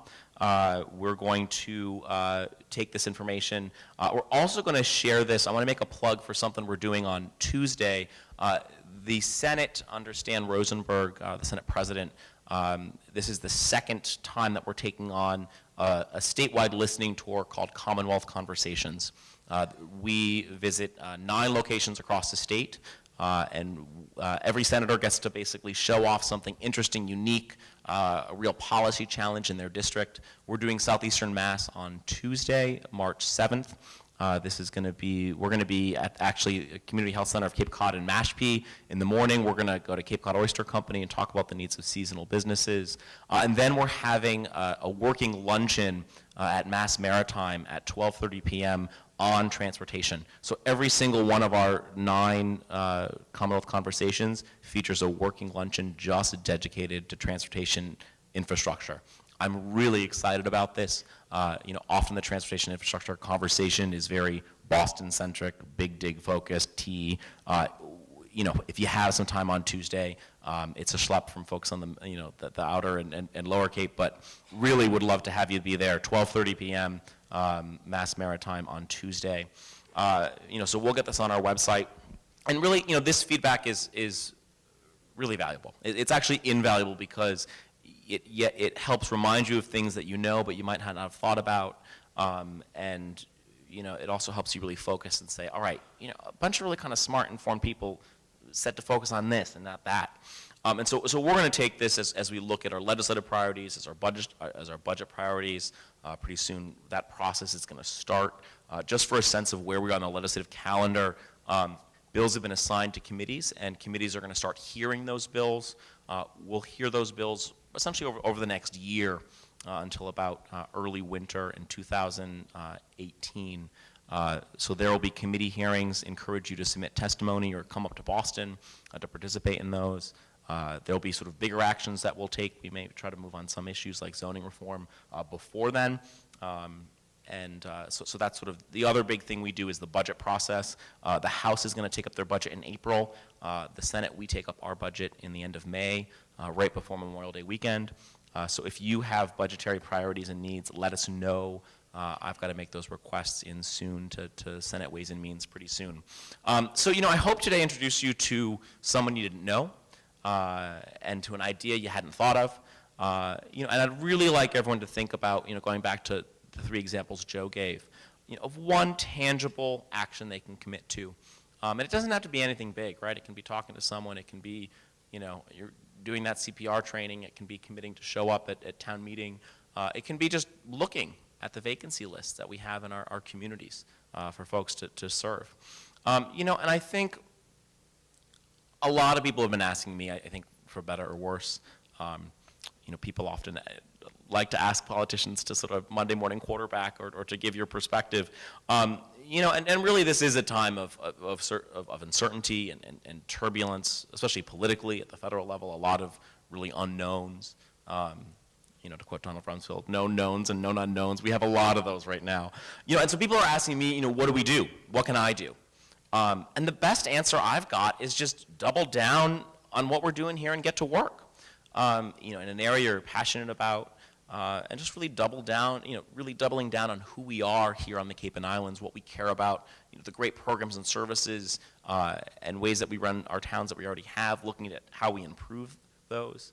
And so, right, maybe that's volunteering for an organization, advocating on an issue, coming up to Boston, or getting involved and find out how you can push certain legislation you care about.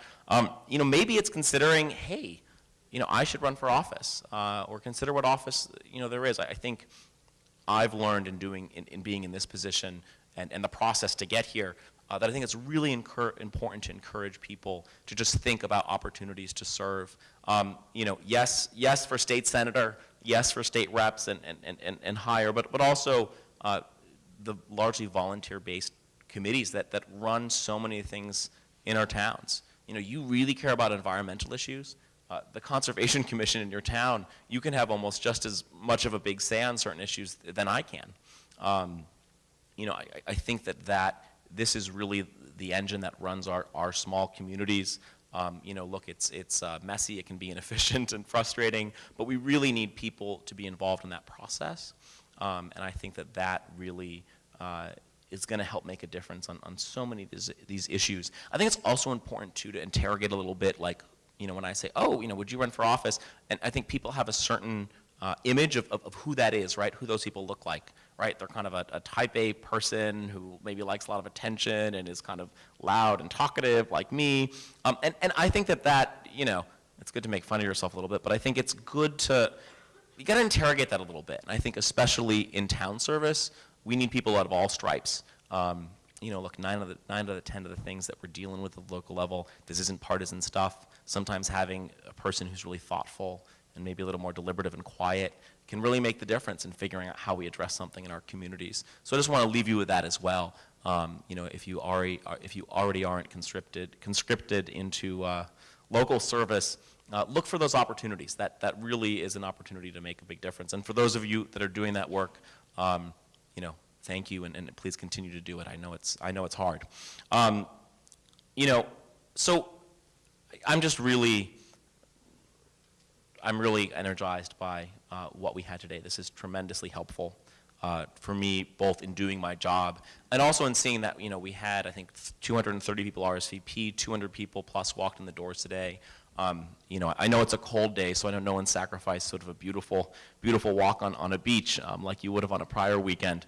But really, I'm so encouraged that people are so committed to this place. And I think what makes representing Cape Cod and Martha's Vineyard and Nantucket kind of different than representing than my colleagues who represent other parts of the state is that we have such a strong sense of who we are and that we live here in a place that's very specific and unique and special. And I think that's just a real privilege and honor to be in this position. And I'm very encouraged and humbled and optimistic in this environment. I do have some more thank yous. So let's give a big round of applause to our facilitators and to our panelists. We had a whole slew of volunteers who made today happen. And after I go through the thank yous, we're going to break, and there's going to be some refreshments in the hall to thank you folks for enduring with us for so long today. So a number of people gave their time and energy to make today possible. Emma Crowley, Dan Costello, Mickey Canoyer, Ellie Miller, Scott Campanella, Adrian Annette Cyr, Dick Stewart, Ed McManus, Robin Gunderson, all volunteered their time to make today happen. Want to give a big shout out to Amy Davies, the executive director of Provincetown TV, who filmed a lot of this. This is actually going to be on our local access. Local access is a great way we can reach folks who maybe couldn't make it and encourage them to come. Also, and I want to invite the 5 folks who really put their heart and soul into this.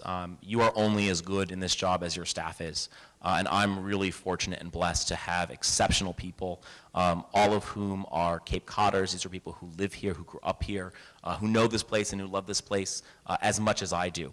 And so please come on up. Megan Callahan, who's my communications and policy director.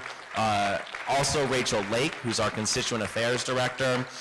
Jordan Veloso, I don't know, where's Jordan, who is our legislative director, stayed on with us from Senator Wolf. Leslie Sandberg, who's my district director, and Pat Johnson, my chief of staff. So please give these guys a huge round of applause. This would not have been possible without them. Jordan's hiding somewhere.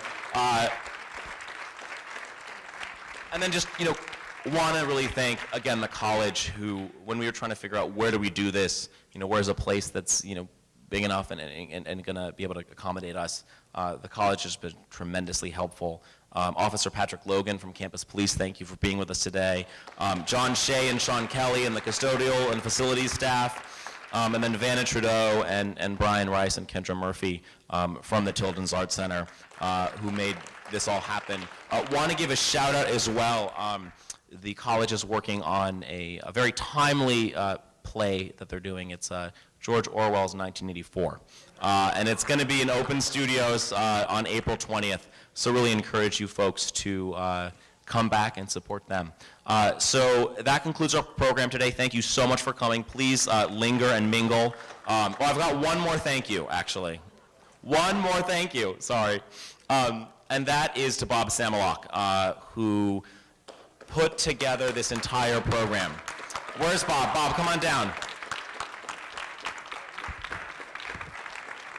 I neglected Bob because we have something very special for Bob. So Bob is actually the guy who, people have asked me who had this idea. Bob is the person who had this idea. And Bob was someone who, in political campaigns, people emerge and show up and want to do work and work really hard. And Bob has been keeping up that work for us. So we have a little citation for you from my office. It's super official. From the Senate, and it be it known that the Massachusetts Senate hereby extends his congratulations to Robert Samolak in dedication of his extraordinary service to the Cape and Islands community and the exemplary work that he did to plan, organize, and implement the 2017 Policy Summit, signed by Stanley C. Rosenberg, Senate President, William F. Welch, the clerk, and Julian Cyr on March 4th. So Bob, thank you.